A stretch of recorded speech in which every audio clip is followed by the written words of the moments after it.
the world of business interests you, then let a degree from Bryant & Stratton College open the doors to a career in fields like accounting, management, finance, human resources, or even as the owner of your own business. Here, you'll learn the fundamentals of business and technology, along with developing the leadership and management skills you'll need to succeed. Classes for a variety of business programs start soon, so contact us today at bryantstratton.edu. Bryant & Stratton College, for every and in life. For important program information and disclosures, visit our website at bryantstratton.edu/disclosures.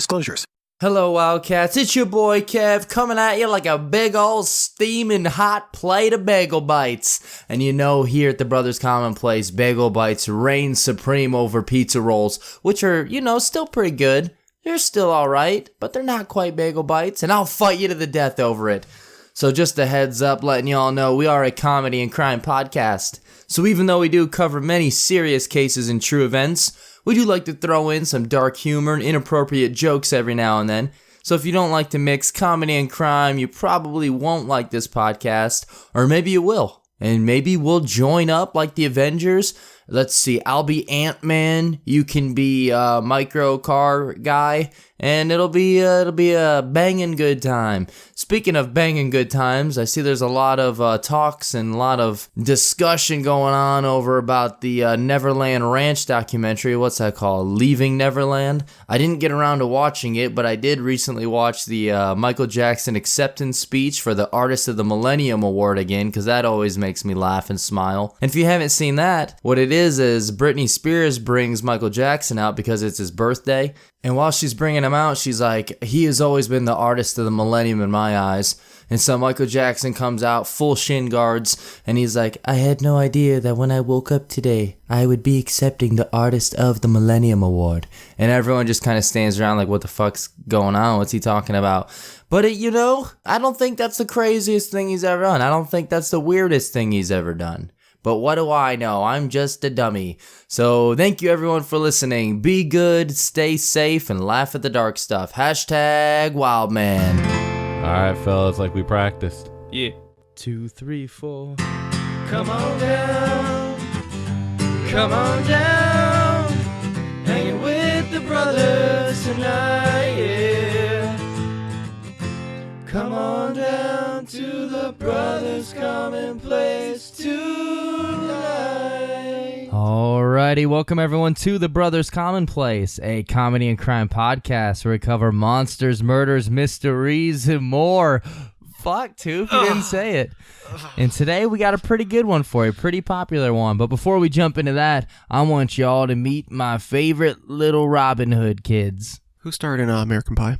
Jason Biggs. And who was the main star girl? His girl, the red-haired. Allison Hannigan. Yeah, that's it. Okay. Hey everybody, this is Jason Biggs, and moving on up to the east side. I finally stuck my dick in the pie.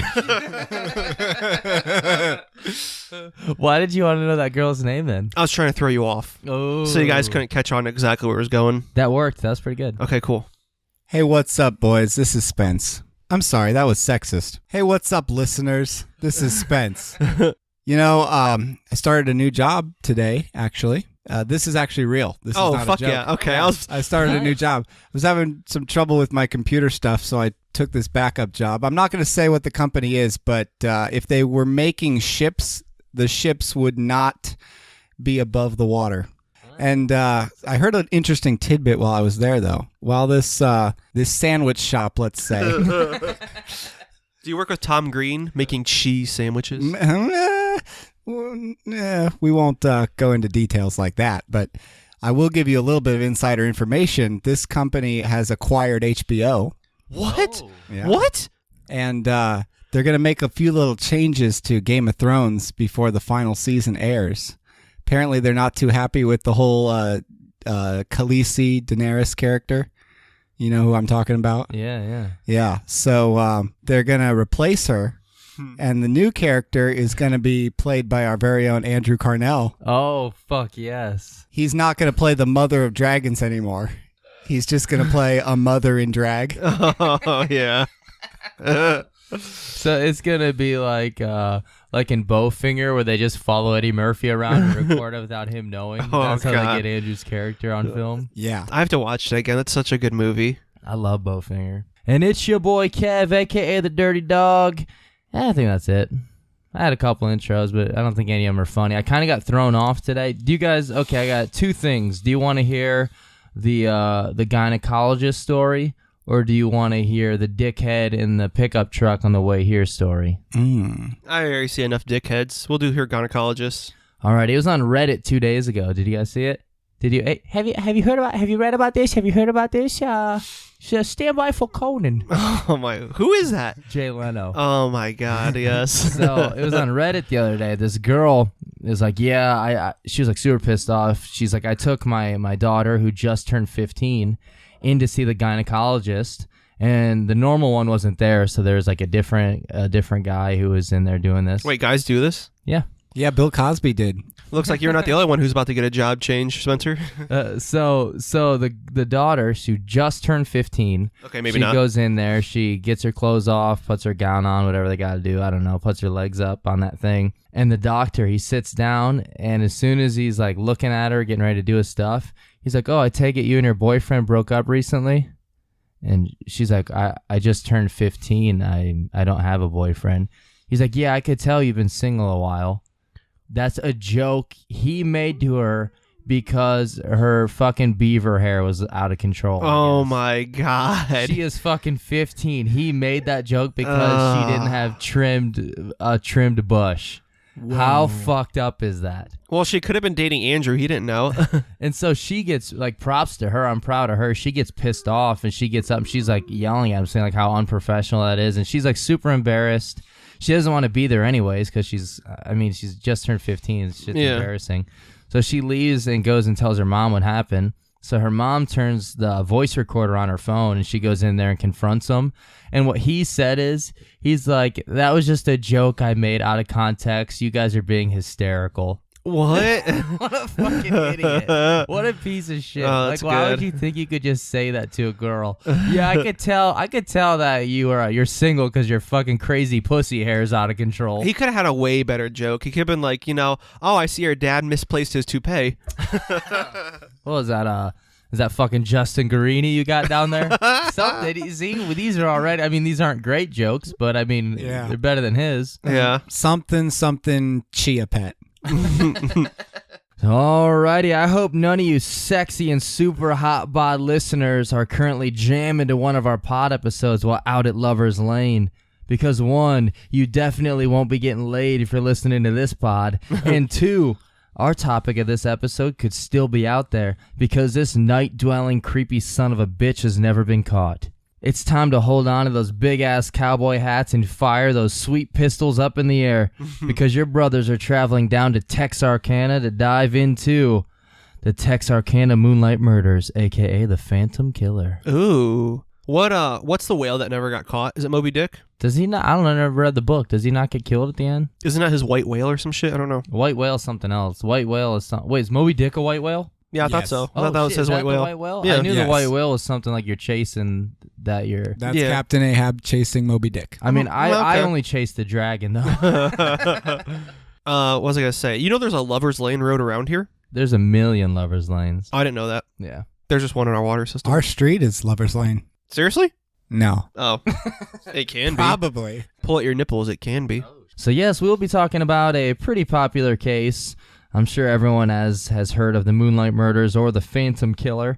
And just a note here, some stuff will be left out so that we can make this a one-part episode, because there is a shit ton of information out there in regards to this case, but we're still going to be including all the important good stuff. But all I can say is if you want to know more, then go out there and do some research, because there is tons of rabbit holes and tons of information out there on this. So it's definitely a really interesting one. There's even a song about it I used to listen to. It's Under the Moon by Insane Clown Posse. Fuck yeah, dude. Fuck you and the moon. So as far as sources go, we got a lot of information from Gangland Wire, Texas Monthly, The Lineup, and also NY Daily Times. Oh, dude, I should have had you send me a text instead of having you talk about it. I went to gangbang.com. Okay. That's why Andrew wanted to do research on this one so bad. Did you find anything good? Well, some words of wisdom later, maybe. So first off, before we jump back in time to the year 1946, let's talk about Texarkana a little bit real quick. It is a city in Bowie County in Texas, but it's also a city in Miller County, Arkansas. And they're both like twin cities with each other. So it's like one big area, but it's split by the state. I didn't know the state lines are where it's split, because that's where the name is. I never knew Arkansas touched Texas. Yep. That's cool. So it is split because it's right there on the border. So we're going to be talking about the Texarkana in Texas, and then maybe we'll switch over and talk a little bit about the other one at the end. Where the fuck is Mississippi? Where's Louisiana? Mississippi is further east. Yeah, Mississippi is way east. I don't know. I was just trying to set up a joke how we bombed the Japs, that's all. Oh, Jesus, dude. Yeah.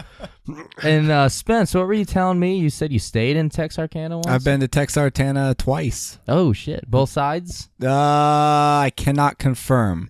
I kind of thought of it as one big place while I was there. Same here. I didn't know it was actually separated until doing this. I mean, it's legally separated. Well, you had to, because you got to keep them separated. Oh. Hey. I like that Offspring joke. Is Texas talking smack to me? Arkansas, gotta keep them separated. Well, I was in Texarkana, and both times I had Gassano's pizza, and I liked it. What about bison? There was no bison that I was aware of in Texarkana, but people should be informed that I have a personal rule that when I'm eating at a restaurant and there's bison on the menu, I always eat whatever the bison option is. So if the Brothers Commonplace are coming on tour to your town and you have a restaurant and you want to guaranteedly know what I'm going to eat there, get yourself a bison and proceed with caution. That is right. Hell yes. And also, I do believe that both Texarkanas make up the Texarkana metropolitan area. I think that's correct. Someone out there, let us know. So as far as some cool, notable people from Texarkana, the first guy we're going to mention, a politician, former Arkansas Governor Mike Huckabee. Whoa. I heart Huckabees, baby. Next up, Gunnar fucking Stanson. Does that guy sound familiar? Nope. How about this? The unforgivable guy from YouTube. Oh my God, yeah. Yes. Unforgivable. She said, I like to go shopping. I was like, bitch, not on this date, because I ain't got no money. And you gonna give me the money you got. She gave me her purse. Took the wallet out. Saw some credit cards and some pictures of some other niggas. I was like, who are these niggas? She said, that's my brother. I said, hold on, bitch. You better not have no brother. Because if you do, I said, bitch, who is this nigga in this picture? She said, that's Tommy, that's my little brother. I said, bitch, you better not have no little brother. I ain't trying to deal with no other niggas. She said, well, I have two. I was like, bitch, that's a mistake. Some chicken and waffle fries for free. God, it's so fucking funny, dude. So if he would have been born back then, we wouldn't even have this case to cover, because he obviously would have whipped the Phantom's ass and just drove him back to hell where he belongs. And there's also a ton of athletes from this area, like tons of like pretty much every sport. And then last but not least, Jeff Keith, who is the lead singer of the band Tesla. Never heard of him. You never heard of the band Tesla? Nope. I've heard the car. That's about it. Dude, I want a Tesla. Oh, yeah. That'd be cool. Have you heard of the Nikolai? The Nikolai Tesla? Oh, you mean Thomas Edison's bitch? I'm just joking. Oh, man, there's so many salty tears being shed right now. I'm just joking. There is a video game for PlayStation VR called The Invisible Hours, where you are invited to Nikola Tesla's house. Well, not you. You are literally a third-person camera floating around. You don't control anybody. It's kind of like Clue. Edison's in there. Nice. He's one of the suspects. Oh, shit. It's actually pretty cool. Is he trying to steal Tesla's secret weapon that's in that box? Spoiler alert. That's in it? Yeah. So, alrighty, you boys ready to jump into the case? Let's do it. Alrighty, and just a heads up, there's no slow build up or lead up. It starts right away, guns fucking blazing right out the gate. So, Texarkana. According to a census in 1950, it had a population of around 24,000 or so, and this is the Bowie County, Texarkana in Texas. Okay. So here we go, February 22nd, 1946. two horny sex kittens by the names of James Hollis and Mary Jean Larry. They were... What? Dude, that's such a good last name. It's Larey. It's gotta be Larry, though. Leary? No. Like Dennis Leary? Oh, we're gonna say Larry. All right, funny. yeah. We're the and Larrys. Mike Larry. So Mary Jane Larry, they were having themselves a good time, parked out on a secluded road right outside of town, about 100 yards or so away from the outside row of city homes. That just reminded me of Wayne's World 2. 1,000 brown M&Ms from a sweet shop on the edge of town. But Ozzy went on stage and played a great show. Any guesses to where they're at? What they're doing out here? I guess they're about 2 knuckle deep. Lover's Lane, baby. Oh, boy. Is there a hook on the doorknob? That actually will later get attributed to this story, yes. Oh, that's funny. Yeah. Although it's been attributed to a lot of different stories, like an escaped mental patient and stuff, but this is one of the cases that they believed helped create that. Can I do a sidebar words of wisdom? Let's do a sidebar words of wisdom. Never before done. So, Never done before. So there's also another killer who his dick is curved and he sticks his dick on the door to try and open it to kill people for some reason. Yeah. But he just found out he had pierogi's disease. and that's it. What? Dude, when I worked landscaping, we always listened to the radio, and I swear to God, there's this ad for something called like pierogi's disease. It's not pierogi's. It's close to it. It's close to that. Peyronie's disease or something like that. And it's about curved dicks. And I'm like, how fucking bad can it be? Like, how do you know if your dick's curved? And I fucking Googled it, and holy shit, dude. Is it like Gonzo from Muppets? Dude, if you're ever fucking like at an intersection in Florida, you can just follow someone's dick to do a U-turn on that fucker. So I'm Googling curved dick disease. Yeah, there you go. So we can see what it is. Because I don't actually know what it's called, but I guarantee on my life it's not pierogi's disease. Peyronie's disease. It's Peyronie's, yeah. All right, now images. Also called penis fibrosis. I'm going to go ahead and hit images. Oh, yeah. Oh! It looks like this fucker it ran into like the fucking wall with a boner. Oh, there's a ketchup bottle that's shaped like this bent dick. Oh, man. God, that hurts. Fuck, man. This the guy's dick looks like a turtle popping his head out like he's looking up. That's funny. Dude, this looks like fucking Dave Mirra's dick because he likes ramps so much. So alrighty, so here we go. It's close to midnight that night, and the 25-year-old James Hollis, he had just finished a fun time at the cinema with his lady, and now James, he's trying to get frisky with his 19-year-old girlfriend, Mary Jean. So there's a little bit of an age difference there, but that's fine. That's still legal. What's the age difference? 25 and 19. It's okay. legal. That's okay. That's a bit fine. of a cradle robber, but it's all right. Yeah, well. And then all of a sudden, total cock block. This stranger comes up to the driver's side door. He's wearing a white cloth mask, sometimes referred to as a hood. But a white hood? You know, every time I hear it read as that, I think of like it's just a KKK member running up. But it's more of like, what is it, the second or third Friday the 13th where he just has a hood on his head. Oh, okay, yeah. Sack head. It's pretty much just a sack over his head with like 2 eye holes cut and then like a mouth cut out. Oh, they're like, I can see you smiling. Yeah, it's fucking Draymond Green. But so this creeper, he comes over. He's wearing this sack on his head. He's wielding a gun, and he's blinding the man, James, blinding him with a flashlight because he's got it aimed right in his window at his face. Yeah.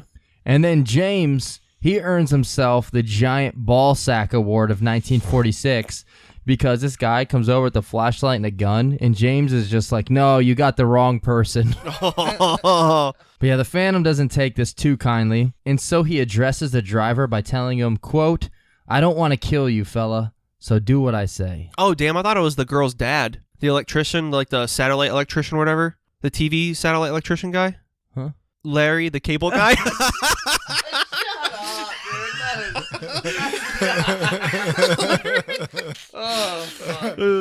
And so the Phantom, he next orders that both James and Mary Jean to get out of the car. And if you can guess what the Phantom tells James Hollis here, I'll be extremely happy. So he tells him to get out of the car, and what do you think he tells him next? Get in the trunk. That whole John Mulaney thing about quack, quack, when one is a duck, it's fun to be wet and so forth. Close. He says, take off your goddamn britches. Oh, okay. So, all right, so far, To both of them or just the man. Oh. So far, it's not that bad. So far, it's kind of fun. It's like hashtag Wildman so far. Yeah, we do that sometimes. Yeah.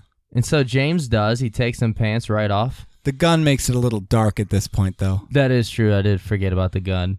And he does a lot of fucked up shit with that gun soon. Oh. So, yeah, hashtag Wildman, just taking the pants off, just making James drop them. That's kind of fun. That could be turned into a fun, playful time, a little joke. Yeah. But now it gets fucked up. Damn. So James does this. He takes his pants off, and then the Phantom, he beats him twice in the back of the head with the pistol. These two whacks are so fucking loud that Mary, she later on tells the police, she's like, I thought that he had shot James in the head because that's how fucking loud this whack was. Oh, wow. And you know why it was so loud, Toof? Because he farted. No. No, it was because that noise, it was the sound of James' skull fracturing. Oh, okay. It was yeah. so loud, it fucking cracked his skull. Like, that's how fucking loud it was. He had 3 skull fractures from these 2 hits. The Phantom next turns his focus to Mary Jean, smacking her with the butt of his gun and ordering her to get up and then telling her to run. So he he hits her, then he's like, run, be gone, get out of here, get. Now, I don't know if he actually yelled all that, but yeah. It is Texas. He tells her to get on out of here. What's the Texas saying? Yeehaw? No, like the stars are bright. How's that thing go? Oh, I know what you're talking about. Is that in like in an anti-Semitic way? I don't know. I just know people always yell in Texas and everyone joins in. So anyways, yeah, so she takes off running, and then he's like, no, not that direction. Go the other way. So of course she turns again and like runs back past him. So she's running like a fucking bat out of hell. And then the Phantom chases her down because MJ, she was wearing high heels and she just got fucking beat in the head. So he caught up to her pretty easily and quickly. And while she was running, she saw a vehicle that was parked further up the street. So she tried to run to it, hoping to find someone in there and hoping to get some help. Oh, God, yes. But after seeing no one, she began to run again. And this is when the Phantom had caught up to her. Damn, I'll say that's his car. No, that might have been. That's a theory that it was actually his car parked up there. Makes sense. And next, the Phantom, after he like got her on the ground, he's like, why were you running? And she's like, you told me to run. Wait a minute. How do we know this story? This is from her. She's alive. Yeah. Hashtag Wild Woman. Hashtag Wild Woman. Hashtag Survivor. Yeah. So, yeah. So he's like, why are you running? She's like, you told me to run. And then later on in an interview with the detectives, MJ said, he called me a liar and I knew that he was going to kill me. And at this point, he knocked her down again. And this part is really fucked up. But he sexually assaults her with the barrel of the gun. Mouth? Does sexual assault mean mouth or does it mean like It's downstairs? Downstairs. Huh. Yeah, so it's pretty fucked up. Like, I don't even know how you think to do that. Because, I mean, as bad as it sounds, like if he were to like rape her himself, it's like, okay, he's sexually motivated and he's like he's a fucking piece of shit and messed up. But what do you get by doing that with a gun besides just fucking torturing this poor girl? That's what you do get. If you're a sick fuck like that, you like torturing. Yeah, that is true. She wouldn't report the rape to the reporters. She does mention that he abused me terribly. Plus, back then, I don't know if she was just like too embarrassed or like the newspapers or the investigators didn't like. Oh, a lot of girls are embarrassed about it and like not ashamed, but like you just don't want to deal with it. Yeah, but she does bring it up later. And she said that whenever he was hitting her, like he was hitting her with a blunt object, like maybe a club or something. She wasn't sure, but she would end up needing stitches as well. But yeah, so he attacks her, sexually assaults her with the barrel of his gun, and this girl is just a fucking badass. She's only 19 years old, and she's like, "Go ahead, kill me." And then as soon as she had a moment, I believe there's possibly headlights in the distance or something, but she saw that she had time, and he was like distracted, so she got up and she ran off, and she ends up running like half a mile or so to the closest home. I'll say, what if she threw like sand in his eyes? Pocket sand. Yeah. There was like a big hoagie. I don't know why there'd be a hoagie out there, but she knocks him out with a giant Subway sandwich. Oh, I thought she distracted with him. She does all the basketball psych outs to distract him. Is that a 16-inch hoagie? He's like, those don't exist. She's like, what's that over there? He's like, holy shit. So yeah, she runs like half a mile to the closest home. And I guess she was trying to like wake the people up here, and during that time there was a car that had driven by. So she's like, oh shit, well there's a car, let me try and run up to them and get their attention. But the car just kept on driving. So I don't know if maybe they didn't actually see her, or if they were just like, what the fuck, this crazy bleeding woman, I'm not helping her. Who do you think would be the most famous person, like male, alive right now? In the 40s? No. We'll just say now. Right now? Like, could you say like Jim Carrey and like almost you say universally recognized? No. The most popular male Would it be name? presidents, really? Because I was other gonna countries say know? Maybe Donald Trump. As of Okay. right now. Because I wonder if like a good tactic, if you're like being assaulted or robbed or something, like, holy shit, I can't believe I'm getting robbed by Donald Trump and the robber. And the guy looks back like, what? And then you fucking throw the pocket sand in his eyes. Oh, fuck yeah, dude. So it requires you to have pocket sand like prepared in advance. You don't? Shit, I gotta get on my game. Yeah. And other things. You know in blue jeans, that little front pocket that's like really small that you can only like fit like barely your finger in? You fit like a key in. Or you can fit like maybe sand in? Oh. Yeah. I think that was. I thought I was okay. I have been walking around up to the age of 28 under the impression that is for pocket watches. Yeah, I think so. With the little tiny pocket? Yeah. I remember a commercial where the person puts a key in there. That's the only time I've ever seen it used, was the commercial. And they were I don't know if they got robbed or something. I don't remember, but they had that key in there. You were just drugged up. That was me and Andrew putting your chastity belt key in our pockets. You're just watching it. Have you seen the chastity things where it's like your wiener all curled up on your balls? No, I've never actually seen a real chastity belt. I know what you're talking about. Yeah, it looks hilarious. Like, I wonder how you're supposed to pee. Are you supposed to pee on your balls? Like, are you supposed to pee in those things? Well, the people putting it on, I don't think they care. Yeah, that's kind of true. Yeah. So MJ, she manages to wake the people up in the house, and during roughly the same time, James, he wakes up, and he's got 3 skull fractures right now. So he gets up and he runs off without any pants on, and he runs to try and get some help. And he's looking like somebody straight from a horror movie, head to toe covered in blood, fractured skull, running in his underwear. And he manages to flag down a car, and he sees people driving by, so he runs up to them. And the people in the car are like, whoa, okay. Yeah, we're going to call and get you some help. No, please don't get in here. So, like, they see this guy run up to him. They're like, yeah, we'll get you some help. They're like, but don't get in the car. I mean, I can't blame him. Could you just get on the hood of the car, maybe? He's like, no, we just clean the interior, so. Dude, he sounds like me when I'm eating up my lady when she's on her menstrual cycle, and then I find out I'm late for work. What? Head to toe in blood, run around with my pants off. You're like, is it my turn yet, or? And then as soon as James gets help, he falls into a coma. Oh. So fucking hashtag Wildman. What dude. the fuck? Hashtag Wild Woman, hashtag Wild Man.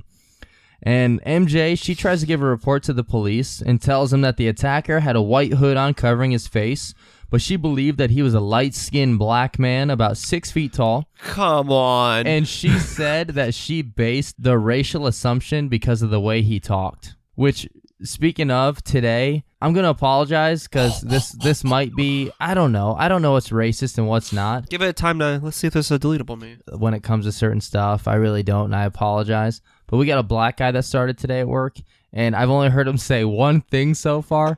Like, my supervisor was talking about how like he almost hit a possum on his way to work. He's like, man, I didn't want to hit that thing. He's like, they're fucking gross. They stink. They eat anything. And the black guy, the only thing he said, he's like, yeah, man, you could throw a fucking tire out there. It'll eat that fucking tire. And that's all he said. All right. Okay, that's a lot better. I laughed so hard, dude, because that is all he said. Oh, man. So MJ believes that this was a light-skinned black man, and then a few days later, after James had awoken from his coma, he states that he couldn't really get a good look at the attacker because he was blinded by the flashlight and also just got out of a fucking coma, but he believed that the man was in his 30s and was a white man. So they both give conflicting reports. But the police, this is what's fucked up, they think that they're like, well, these are some conflicting reports. Something fishy is up. So now they're like, I think that the woman, MJ, they're like, we think you really know who this person was, and you made up the whole hooded mask thing because you don't want them to get in trouble, but you know who did this. Oh, Isn't yeah. that fucked up? Fuck yeah. She's like, the guy fucking beat the shit out of both of us. He probably thought that he killed James because he fractured his skull 3 times. Like, why would she fucking want to protect that guy? If she wanted James dead. So that's it's so idiotic. Like, both of them are viciously attacked. Like, I don't know why she would want to protect his identity. Now, as far as a motive goes, they really didn't know why the hell this phantom attacked him. The police thought maybe it had to do with money, like, oh, maybe he was robbing you. But MJ is like, no, because after James took his pants off, she's like, I picked up his pants and pulled out the wallet and showed that there was no money.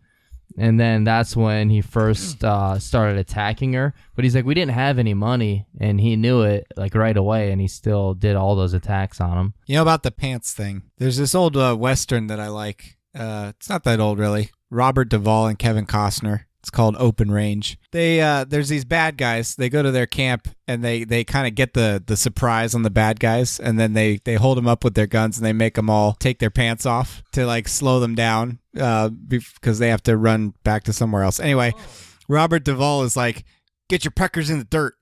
Oh yeah, it's one of my favorite lines. That's a good one, dude.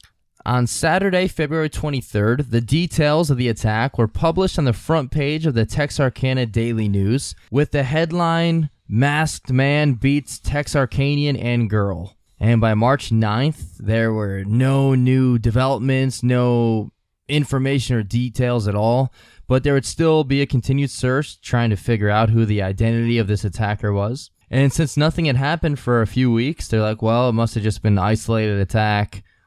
We don't really expect anything more after this until 28 days later on March 24th when the Phantom would make his second attack. Nice. Would his next attack after this be 28 weeks later? Dude, that music and that's so good, though. Oh, yeah. I mean, it still happens nowadays with police, but, like, it's so funny. Like, hey, all this stuff happened. You don't got the details exactly right, do you? Huh, we think you might be lying. Or, I was beaten almost to fucking death, dude. Sorry I don't remember what color toes he fucking had. Like, I think he was wearing Nikes, really, because your friend said he's wearing Adidas, so you guys don't really know your shoes. Looks like you both are murderers. Hang 'em. So, yeah, after this first attack, there's a lot of rumors going around, as well as a little campfire story about the couple that was parked in Lover's Lane, and this would be a start of the urban legend about where they drive off and they find the hook on the hand, or the hook on the window, and a lot of people believe that this is where that story originated from, or maybe where it got some more popularity to it. I don't know. I say that's so weird because there's no hook involved. No, there's not. It's just about a couple at Lover's Lane surviving a vicious attack. Yeah. You could say that the American public bought that story hook, line, and sinker. Yeah. Oh, my God. They got attacked by Woody Harrelson from Kingpin. Oh, fuck, yeah. Wait. His hair. Yeah, that's that's him. Yeah, the hook. All right. March 24th, Phantom Attack number 2, The Phantom Menace. Whoa. Saturday night, Texarkana man Richard Griffin, age 29, and his new girlfriend of 6 weeks, Polly-Ann Moore, age 17. Which is a little fucking fishy. Now we're robbing the cradle even a bit more here. 17 and 29. What is you doing, Richard Griffin? So the two of them are found dead, shot to death inside Richard's car that was parked on the isolated road known as Rich Road, a.k.a. another popular Lover's Lane destination. I guess James didn't park there because of that wallet. Yeah, where's the dirt poor road at? I don't know. Just follow the signs to see Brothers Commonplace. Dude, Richard sounds like, okay, I apologize because bad stuff happens, but he's 29 dating a 17-year-old. He does kind of sound like a fucking square. I guarantee he's like, oh my God, Rich Road. My name's Richard. She's gonna fucking love this. And I guarantee he pulled in and like pointed at the sign. So the two lovers were last seen eating together at a diner around 10 p.m., and then shortly after, they decided to head out to have some fun at Lover's Lane. So it sounds very familiar to our first attack, except this time, the Phantom decided he wasn't going to be playing any more games. He was going to murder. Oh, yeah. No, not oh yeah, Jeremiah. What is wrong with you? Oh, no. The following morning at around 8:30 a.m., a passing motorist would find the parked 1941 Oldsmobile with the couple inside, initially thinking that they were both asleep after a raucous night of lovemaking. So Griffin, he was a 29-year-old World War II veteran, just looking to get himself some teenage tall swig of water, but he would end up face down in the front seat of his car with 2 bullet holes in the back of his head. Oh, damn. You almost had me there. You had me on the roller coaster. I was like face down in his car. I was like munching the beaver. Oh, 2 bullet holes. Never mind. Oh, shit. Well, he's either eating this fucking girl's fucking beaver or 2 bullet holes. But the way they said, because he is found face down in his car, and we'll mention in a minute that he has his hands resting upon his head resting upon his crossed hands. And it just makes me think of that Scott Sterling video where he's like the volleyball guy and he keeps getting hit with the ball and getting hurt. Oh, There's yeah. a part where he's knocked to the ground on his knees and the announcer's like, he looks as if he could be praying. But yeah, so Griffin's body, it is placed between the front seats with his head resting upon his crossed hands, and the insides of his pockets were turned completely inside out, like bunny ears. So it looks as if somebody possibly robbed him of all of his candy and coins that would have been in those pockets. Although I don't really know why anyone would actually turn the pockets out, like instead of just reaching in. I guess that doesn't really matter, but to me that seems staged. Yeah. Even if you find a pair of pants, like your own pants at home, and you go to search through them, you just reach in the pockets. You don't just fucking pull them both out and leave them out, do you? It depends on how he's laying in like the surface area of like pulling it out, and if his dick was hanging out of his zipper. Let me check right. Oh, he's laying, and it looks as if he could be praying.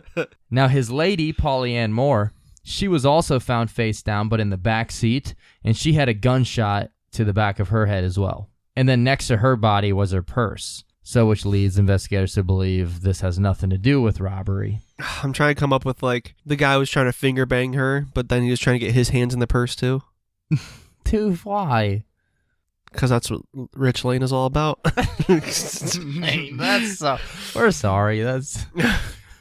And because of blood on the grass, ground, and the inside of the car, it is believed that Polly Ann was wrapped in a blanket, pulled outside the car, and then killed outside. And possibly even Griffin was killed outside as well, because there was blood flowing through the bottom of the car, and there's congealed blood covering parts of the side stepping board thingies, like in trucks and stuff. How you have that ledge thing, whatever that's called. I guess that side rail or something like that. Yeah. Yeah, I guess that had a bunch of blood on it too. This sounds pretty gory. Yeah. Well, I guess 5 points to Griffin gore. Oh my god. Oh. That was masterful. That was fucking good. Oh, you're an asshole too. Yeah, it's who I am. It's the character I play. And then because of a mix-up somehow, I never quite found out how or why, but her body was picked up before they could do an examination or autopsy. So it is not known whether or not she was sexually assaulted by the Phantom. Like her body was Picked up like they touched it and moved it? Or you mean like... before an autopsy was taken, I believe the body might have been taken away and cremated. Whoa. So either way, I don't really know how, but her body gets taken away before they can do an examination on it. Huh. And wrapped up in the blanket, there was a .32 cartridge shell, which led the police to believe that the Phantom may have used the blanket as like a suppressor possibly. And of course, because of the shell, they believe the gun was a .32 Colt pistol. And a bit of bad news here, there was a hell of a rainstorm that night, so any other clues to be found outside were quickly washed away. Damn. Yeah, so now we have 2 attacks from the Phantom, one of those being a double murder. Speaking of water washing things away, sorry, this is really random. No, it's and good, out of dude. left field. Does it ever bother you how easily all the evil effects of Scar ruling over Pride Rock are all washed away by a big rainstorm, which is somehow magically called in by Simba roaring at the end? Yeah, that is kind of bullshit. Especially because Scar has arguably the best song in the movie. Exactly. By the way, part of that song, at least, if not the whole thing, is actually sung by voice actor Jim Cummings, who also does like Winnie the Pooh, and he does tons of Saturday morning cartoons and stuff. You can find videos of him doing all kinds of things. Dude, I'll have to check that out. And he imitated Jeremy Irons' voice because Jeremy Irons couldn't do the singing, or maybe he was just sick or something. I don't know. Dude, that's pretty cool. I didn't know that. Hell yeah. Man, when you were talking about Saturday mornings, I thought you were talking about me for a minute, because that's just Jeremiah Cummings. So during this time, while the Phantom is on the loose, Texarkana was like a city under siege. Residents, they were arming themselves with guns and weapons, and there were curfews that were being set for local businesses, saying like, all right, no one go out at night, avoid Lover's Lane until this fucker's caught. And this whole town, everyone's going nuts. Like, people are scared. They're buying out guns. They're setting up home securities. They're all afraid to go out at night. And then on top of that, there were tons of rumors and stories going on. Like we mentioned, that urban legend with the hook hand on the window. And there's just everyone is like, oh, I heard he did this. I heard he did that. And people are just scared. I mean, this is a guy killing people. He seems to be attacking and murdering couples 2 at a time. So people don't really know how to handle this. What if the guy who sells guns in town was going out of business and he's like, well, I figured out this is my magnum opus. I know how to get my store back in business. Get the people to buy my guns. How? By killing them. I could see that. That's Damn. It's a good plot, dude. That's like, what do they call it? Fucking planned obsolescence. Yeah. Yeah. Speaking of, because that kind of reminded me of it, there's an Atari game called Ethnic Cleansing. Oh, yeah. Which is super fucked up, the fact that game was made, but you play as either a Nazi skinhead or a KKK member, and you go around and you shoot Jews and black people. Yep. And when you kill the black people, I shit you not, they make monkey noises. How fucked up is that? I mean, I know anyone could just make Atari games back in the day. I mean, not anyone, but I mean, you could. Well, yeah, I guess you really could. Yeah. But isn't that fucked up? Was that a joke back then, I assume? It was a joke back then. What's that? Ethnic cleansing. Oh, it's man. Not made on I don't know, because I would say Custard's Revenge is a joke game. Actually, it was on PC, now I think about it. Okay, yeah. Oh, that makes a lot more sense. Sorry, Atari. Now, when you say skinhead or KKK, do you mean you don't know which, or do you mean that they're both options? And is there a 2-player mode? Wait, Spencer, do you know about Custard's Revenge? No. We've covered it on an episode. Oh, you play as Custard and you go around raping Indian women. Was that in that Polybius thing? I don't know. No, because Toof wasn't here for that. Oh, okay. You try to get from one side of the screen to the other while Indians are firing arrows at you, and you get to the other end to rape an Indian woman. And I think your dick's out the whole time. Oh, yeah. That's how fucked up this is. It's awesome. 3D or like pixel art? 2D Atari Pixels. Holy shit. Better. I am completely wrong. Ethnic Cleansing is a first-person shooter video game for Microsoft Windows created by the American White Supremacist Organization National Alliance on January 21st, 2002. What? I thought it came out in like the the 80s. Is this the torture game? As part of a race war, the player controls a neo-Nazi skinhead or a Klansman and is tasked with killing stereotypical African-American, Mexican, and Jewish enemies, ending with then-Israeli Prime Minister Ariel Sharon. What the fuck? Who makes a skin? That's the guy you kill last. Wait a minute. Poor guy. Wait a minute. Oh so, my God. this game came out in 2002 and you don't kill Muslims? Yeah, I don't know. Where's their fucking agenda at then? Unless it was in development for 2 years.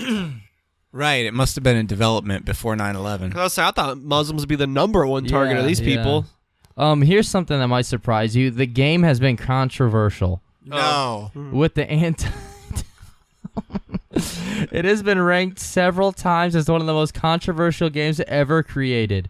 It was planned to be followed by a long line of sequels, but only one titled White Law has been released. What the fuck? And then ever since then, Andrew had to go find a job doing something else. Man, it's really interesting to learn that EA had such a dark backstory. Oh my god, I can't even say all this in this game. Jewish enemies dressed as rabbis shout oy vey. Oh, that sounds awesome. Mexican characters shout I need to take a siesta now. Oh, okay, that's kind of nice. And then in addition, black enemies, they look like apes and they wear t-shirts with the letters NIGZ. How fucked up is this? Huh. Oh my god. Okay, so I don't know how much of this is getting cut out, but this is the tagline for this movie. It's not even a tagline because it's like a giant fucking paragraph. Could you say it in the movie guy voice? And now. All right, this is what it says. The tagline from their website. The race war has begun. Your skin is your uniform in this battle for the survival of your kind. The white race depends on you to secure its existence. Your people's enemies surround you in a sea of decay and filth that they have brought to your once clean and white nation. Not one of their numbers shall be spared. Oh my God, the game came out on Martin Luther King Jr. Day. That's so fucking funny. And it was priced at $14.88. 88 being, of course, because of HH means Hail Hitler. Oh my God. What the fuck? There's so many. There's like more hidden meanings in this than Lost. All right, I'm done. Okay, sorry. So where were we? So after the second attack, things gets a little quiet for now. That is until April 13th, 1946, exactly 3 weeks later. So all these attacks happen within just a couple months. So it's a Saturday night, which most of these attacks seem to happen on the weekend at Lover's Lane. Saturday night, Betty Jo Booker, a 15-year-old saxophone player in a band, was doing her regular gigging job that she did every week, playing and putting on a show with her band, the Rhythmaries. Rhythmaries or Rhythmaries? I don't know. Okay. I like Rhythmaries. So was she Peter Griffin's neighbor in Family Guy? She was doing a lot of gigging. Either that or she likes fishing. Oh. So Well, the Griffins were already in this story. Oh yeah. So the Rhythmaries, they're playing this night, and this would lead all the way into Sunday morning. So holy shit, this 15-year-old girl is allowed to play a fucking saxophone in a band at 1 a.m. at the VFW. So it's Sunday morning now, around 1 a.m. or so. Her friend Paul Martin, who is a 16-year-old boy, he comes to pick her up, and he's not actually living in Texarkana anymore. Like, he used to live there, but he just came back on a visit, and he's coming to pick up Betty Jo, and then they were going to head to, like, a party or a sleepover or something. And I see this mentioned. I don't know if it really matters, but a lot of people mention that, like, well, Betty, she didn't even really want to hang out with Paul, but he was an old friend, so she did it anyways. Well, Paul didn't really want to hang out with her either, though. No? Because she was, like, overweight and she was, like, sweaty and stuff, and he used to call her Fat Sweaty Betty. Another ICP reference. All right. And then at around 6:30 a.m. that same morning on Sunday, the body of Paul Martin would be found by a passing motorist. His body was lying on its left side somewhere on North Park Road. The police noticed a trail of blood from his body, which soon revealed that he had been chased and shot 4 times. He, like, ran off, and this dude, the Phantom, shot him 4 times. Once through the nose, once through the left 4th rib from behind. He got shot through the right hand, and then also through the back of the neck. So holy shit, those are some fucking rough shots on him. Hashtag Wildman for making it that far. He almost sounds like that. The fact that he kept going after all that, like, he kept running until that last shot took him out. So that's pretty fucking nuts. He sounds like that Genuine song, or fuck, maybe that's not even who sings it. My Pony? My neck, my back, That is not my nose, and my hand. Oh my God. I don't know where to go with that. Blood running down my crack. All right, no, I'm sorry. And then about 5 hours later and 2 miles away or so, roughly 25 yards behind a tree, the body of Betty Jo was found. She was fully clothed and lying face up. Her right hand was in her overcoat pocket, and then her coat was buttoned all the way up. She had been shot twice, once through the left 5th rib, and then once through the left cheek, like right close to her nose. The weapon of choice, of course, being a .32 Colt pistol, which seems to be the preferred weapon of the Phantom. And now, I don't think that Betty Jo was sexually assaulted. Some sources claim that, well, this newspaper stated she was, this newspaper stated she wasn't, so I have no idea if she really was. Hopefully she wasn't, but sources say both. And it seems pretty weird that the Phantom seems to keep targeting some pretty young people overall. Like, it's mostly like late teenagers, it seems. The oldest was a 29-year-old, but he was parked in a car with a 17-year-old girl. Yeah. Have you ever been parked in a car and just had someone approach you? Like, real fucking weird like?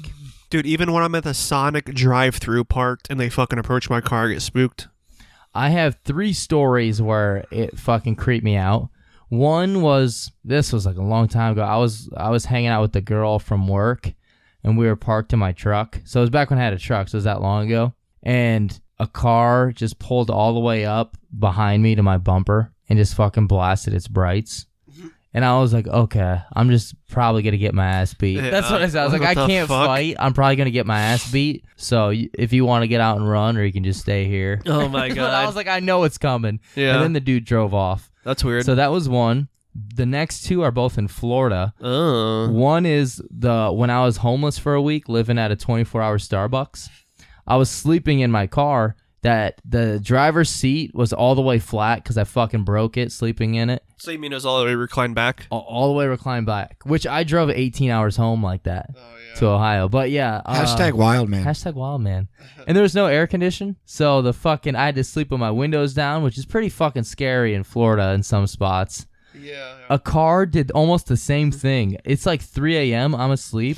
This car pulls all the way up to my driver's side, blasting its lights at me. Like its lights are facing you? Yeah, so it's like we're like a T. Like he T-bones me pretty much. He doesn't hit my car, but he pulls all the way up and just lays on the horn with his brights on. Did you sit up like the Undertaker? It scared the fuck out of me. I was sleeping. It was like 3 a.m. And then so I pop up real quick and I can't see, so I got my eyes closed. And he just keeps the horn on for like 30 seconds and then he drives off. Huh. Now here's something crazy. What if they were the same car? Oh, fuck. I don't want to think about that. It's like It Follows. They just keep following you. But they don't hurt me or anything. They just make sure I don't get sleep or get any action. That's why they quit following me. Oh, so it's Andrew's game? Andrews. It road rages. And then the third time was I was at a Wawa gas station and I was eating a sandwich after work and I just worked out. So it was probably like midnight. This dude comes up to my window. I'm parked on the side and I'm so pissed off. He's like, "Hey man," he's like, "can I have like a couple dollars?" It's like fucking 1 a.m. or something. I was like, "No, dude, I'm eating." You know, it's actually kind of ballsy because like change is like what you should expect. Dollars is like, okay, fucking millionaire boy. My window is down maybe an inch. My doors are locked. And he's like, "Well, can I at least shake your hand, man?" He's like, "Why don't you roll your window down? I'll shake your Dude, hand." that's... Instantly, I just fucking put it in reverse, fucking peeled out and drove off. Fuck that. It's so dude. fun. Can I shake your hand? Yeah, sure, buddy. But can we really acknowledge who the real hero of that story is? Who is it? Wawa for being awesome. Wawa's the great. That one thing I miss most about Florida is Wawa's. They're so fucking good. Oh, They're donuts. everything except those Dude. shitty pretzels. Oh, dude, The Wawa. pretzels suck dick. Wawa's where I got that donut and kept it in my fucking pocket for like 8 hours. Alrighty, so sorry about that. Back to the case. Betty Jo. Some people think that whoever killed her maybe staged the crime scene a little bit. Why? I don't know, but her coat was buttoned all the way up to her neck. And then the fact that her hand was in her pocket doesn't really make sense because you're not going to fall like that after getting shot. But we really don't know why. The authorities did claim, though, that Betty Jo and Paul appeared to have put up an immense struggle and fought back. I have no idea how they know this, but hopefully it's true, and hopefully they fucked up the Phantom a little bit at least. I have no idea how they would know without seeing. Maybe skin under the fingernails or... Yeah, that's true. But if he has a gun, how the fuck? Yeah, maybe. I don't know. Knuckle indentations or something. There was like one of those Wile E. Coyote holes like in the side of the car. And investigators, they were, however, unable to figure out the timeline and figuring out which one was shot and killed first. So like, well, which one of them got shot and killed first? What was the order? They never figured that out. Kind of like the chicken and the egg. Roughly 1 mile away from Paul's body and 3 miles away from Betty's, Paul's 1946 Ford Club Coupe would be found parked with the keys inside of it. So Betty and Paul were found 2 miles away from each other, and then his car was found even further away, like a mile away from. People always talk about like how hard they had it back in the day, when Yeah. like money wise, like a guy with one job can raise an entire family and buy a house and cars and everything. How is it that all these kids have fucking cars that aren't even a year old or 2 years old? Teenagers driving these brand new ass cars. Yeah, for real, dude. Oh yeah, I'd like to buy that 1-year-old car. I've got about 7 cents on me. Oh shit, then I guess I'll sell you 2 of them. One thing that was missing from all scenes, though, Betty Jo's saxophone was nowhere to be found. What? Okay. That's just low. Hashtag Wildman. That's fucking funny as fuck. No, it's not, Holy dude. shit. He fucking stole her saxophone. It's like, oh wow, this thing's pretty cool. So what? Fucking Arkansas. Bill Clinton played the sax. Well, what do you think about this? Starts playing it, and women's panties just fucking drop, dude. Did they check her vagina for cigar remnants? Dude, holy shit. The cigar story, that's fucking good, too. I mean, Yeah. that sucks that this girl's young. That wasn't a joke at her, but the fact that Bill Clinton just got like millions of beaches from Monica and then fucking blast her with the cigar. Gun in the vagina, cigar in the vagina, I didn't hear it. saxophone, Arkansas. This sounds 100% like Bill Clinton. Bill Clinton's a fucking hashtag wild man, dude. Wait a minute. How old would he have been classmates, like graduation-wise with these people? In 1946? No. He's probably born. Classmates with him? That would have meant he was born in the 20s. He's not 100 years old. Maybe. He's almost. I think it was on Joe Rogan with Ron White that I just listened to, where they were saying they hope Bill Clinton like divorces Hillary and then just goes on like a tell-all tour where he's just like, hell yeah, I fucked her, and just tells all these stories about all the fucking trim he was getting and everything. Holy shit. He was born on that day. He was born in 1946? Yeah, you're right, Spence. Shit. Damn. How old is he? He's 72? Yeah. Definitely. Fuck. It's crazy. So the police there are now believing, like, if we find the saxophone, then we find the Phantom. Cancel all searches on the Phantom. We are only searching for the saxophone. But it kind of reminds me of Ace Ventura with, like, you find Snowflake. I forget. Ray Finkel or something. I don't know. It's been a while since I've seen it. But yeah, it's good shit. So I will mention, though, even though this will get brought up later, I believe, when we talk about suspects. But yeah, 6 months later, 2 men repairing a fence near where Betty's body was found, they would actually find the saxophone in the bushes, and it was still in the black leather case. Oh, okay. How the fuck did it take 6 months to find that shit? Was it still in tune? You know, I don't know. They're like, let's try it out. Detective Michaels, he's like, No, Detective Allison Hannigan. She's like, it was here the whole time, and pulls it out of her pussy. But that doesn't actually mean that it was there the entire time. Wow, I shouldn't have worded it like that because I didn't know I was going to make that joke. But that doesn't actually mean the saxophone was in the bushes. Well, that doesn't really sound any better either. In the bushes. So maybe the Phantom had brought it back and left it there, or maybe it was actually hidden there in the bushes the whole time, just 140 steps away from the body of Betty Jo. Dude, I will 100% be on his side if he played it and then decided to take it back. Yeah, he's like, wow, this thing fucking sucks. He's like, you know, with all this killing and murdering, I don't have time to learn an instrument right now. So he drives by and chucks it out the fucking window. He's like steering with his knees and playing the sax while he's driving down the road. One last time. So even more now, the town is in even a bigger frenzy. The Texas Rangers even get involved, but they still don't manage to make any arrests yet because there's just no fucking clues left behind. They can't figure out who this is. Wow, I just now figured out that fucking name. Which one? The Texas Rangers. Oh, yeah. Can't get a home run, can they? I never even put that together. Holy shit. Yeah. Huh, that's cool. While we're in dead time right now, I was thinking of a porn name, and I think I want it to be Dick Sprinkle because it's the size of a sprinkle, and then it comes Dick Sprinkling, like a little sprinkler. So the town, the citizens are terrified, they're scared, and they're raising hundreds and even thousands of dollars. And they're like, if anyone can provide information that will lead to the arrest of the Phantom, this money will go to you.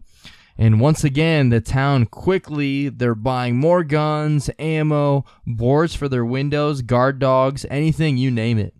They would even rig up Fallout-style traps, like aluminum cans on chains and things like that. Anything that they could use for protection or for an alarm system, they would use it.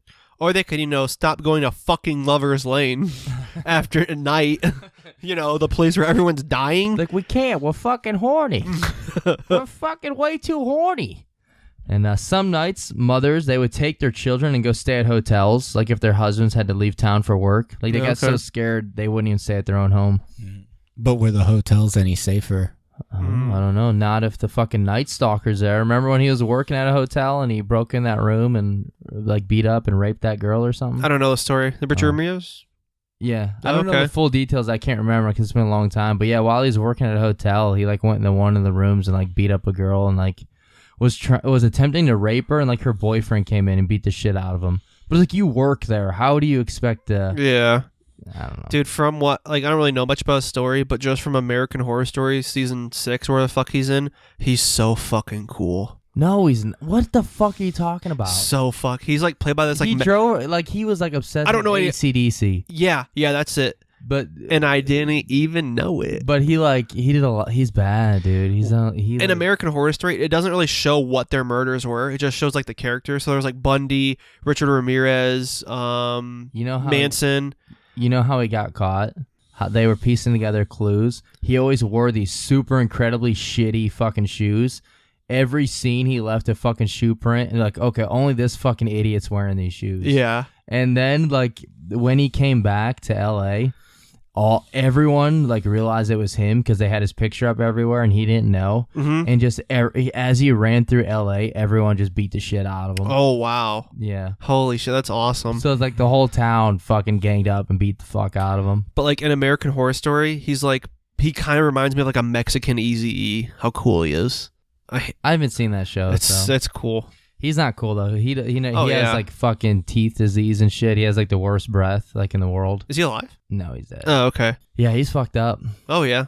So this is just word for word. I don't remember exactly where I pulled this from, so I do apologize. It might have been from the wiki actually, which I know we don't like using wiki for a lot of stuff, but it says the Tuesday night after the second double murder, rumors had already spread that the killer had been caught. On Wednesday, rumors suggested that a local minister had turned in his own son as a suspect in the killings of Martin and Booker. Oh, wow. Captain Gonzalez and Bowie County Sheriff Bill Presley discounted these allegations. Surprised at the credence locals gave them, Gonzalez also stated that, quote, hindered the investigation because of the time it was necessary to consume tracking it down. The spreading of the rumor certainly was an injustice to the family and the boy because it absolutely is not so. We do not have any minister's son in custody at this time, nor have we had one in custody or questioned a minister's son relative to this crime. So people are just making up so much shit, and then investigators, police are wasting so much time, resources, and money chasing down all these leads. As a theory, it could possibly be done with magic. All this was done with magic. It's always a possibility. Because what city is this again? Texarkana. Arcana? Oh, shit. Fuck, dude. That's it.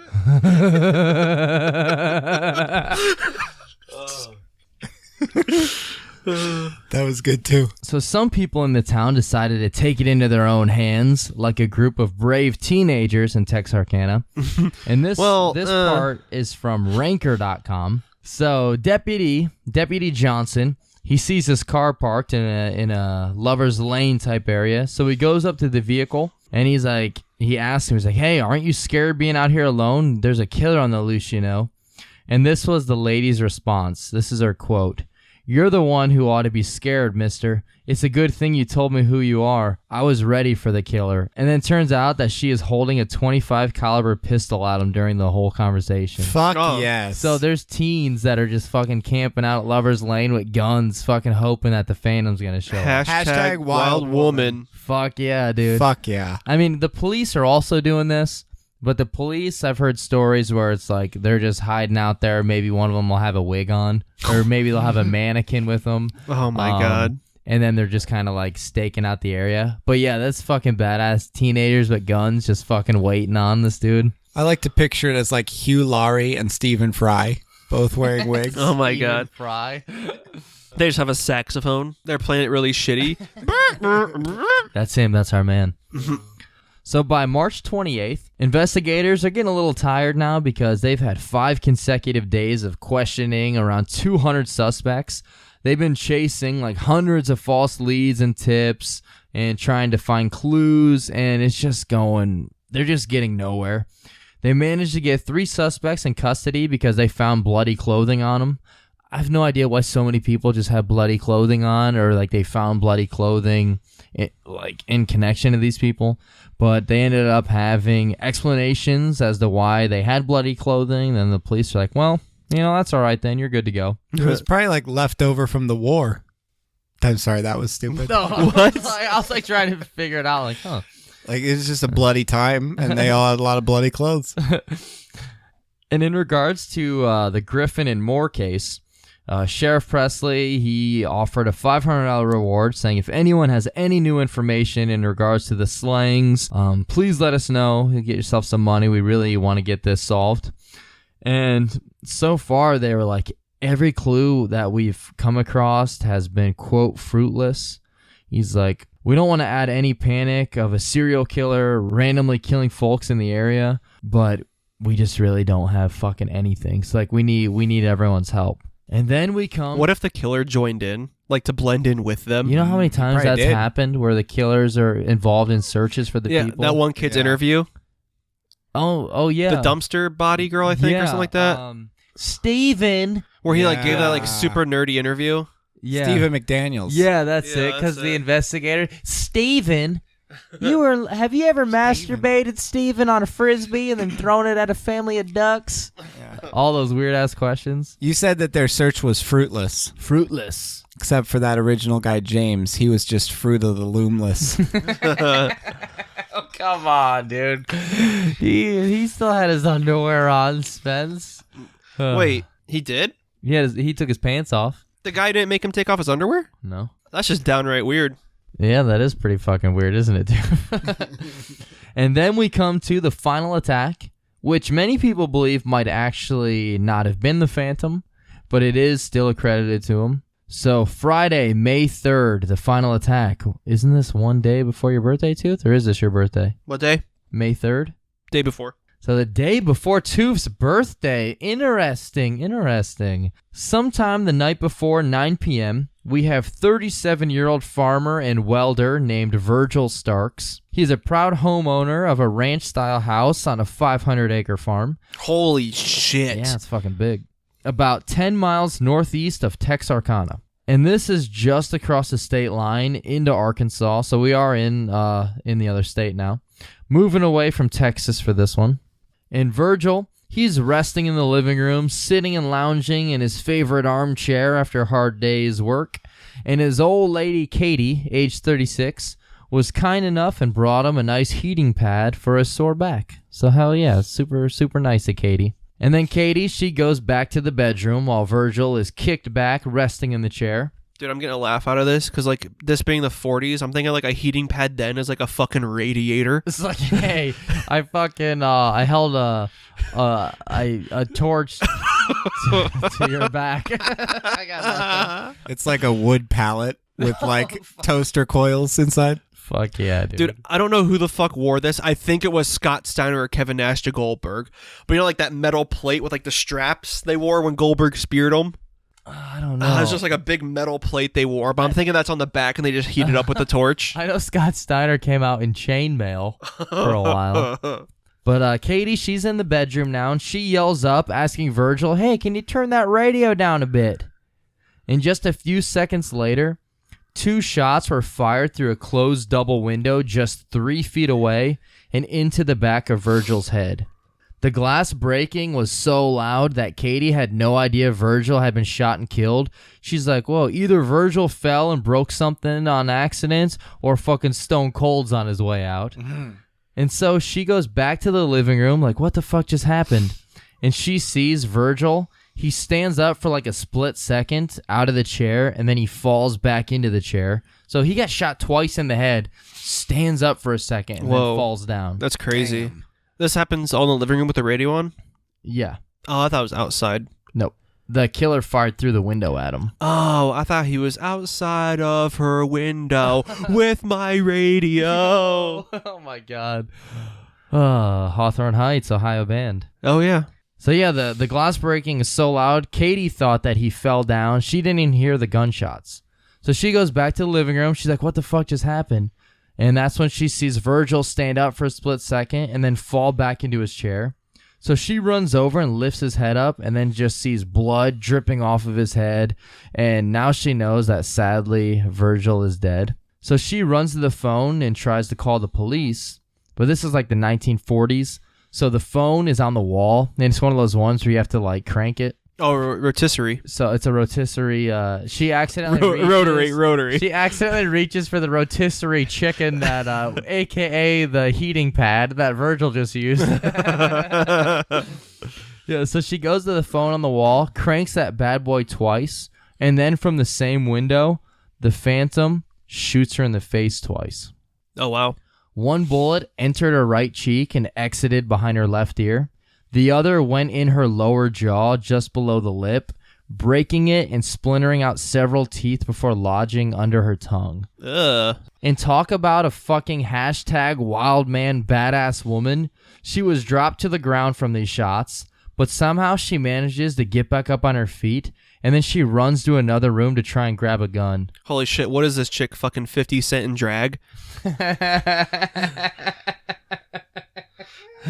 And she would later say, like, she heard the killer trying to, like, get through the door, but it was like one of those rusted screen wire doors, like the screen part of it. And so he's, like, trying to cut through it. And she's like, well, fuck, if he gets in, I'm going to be killed.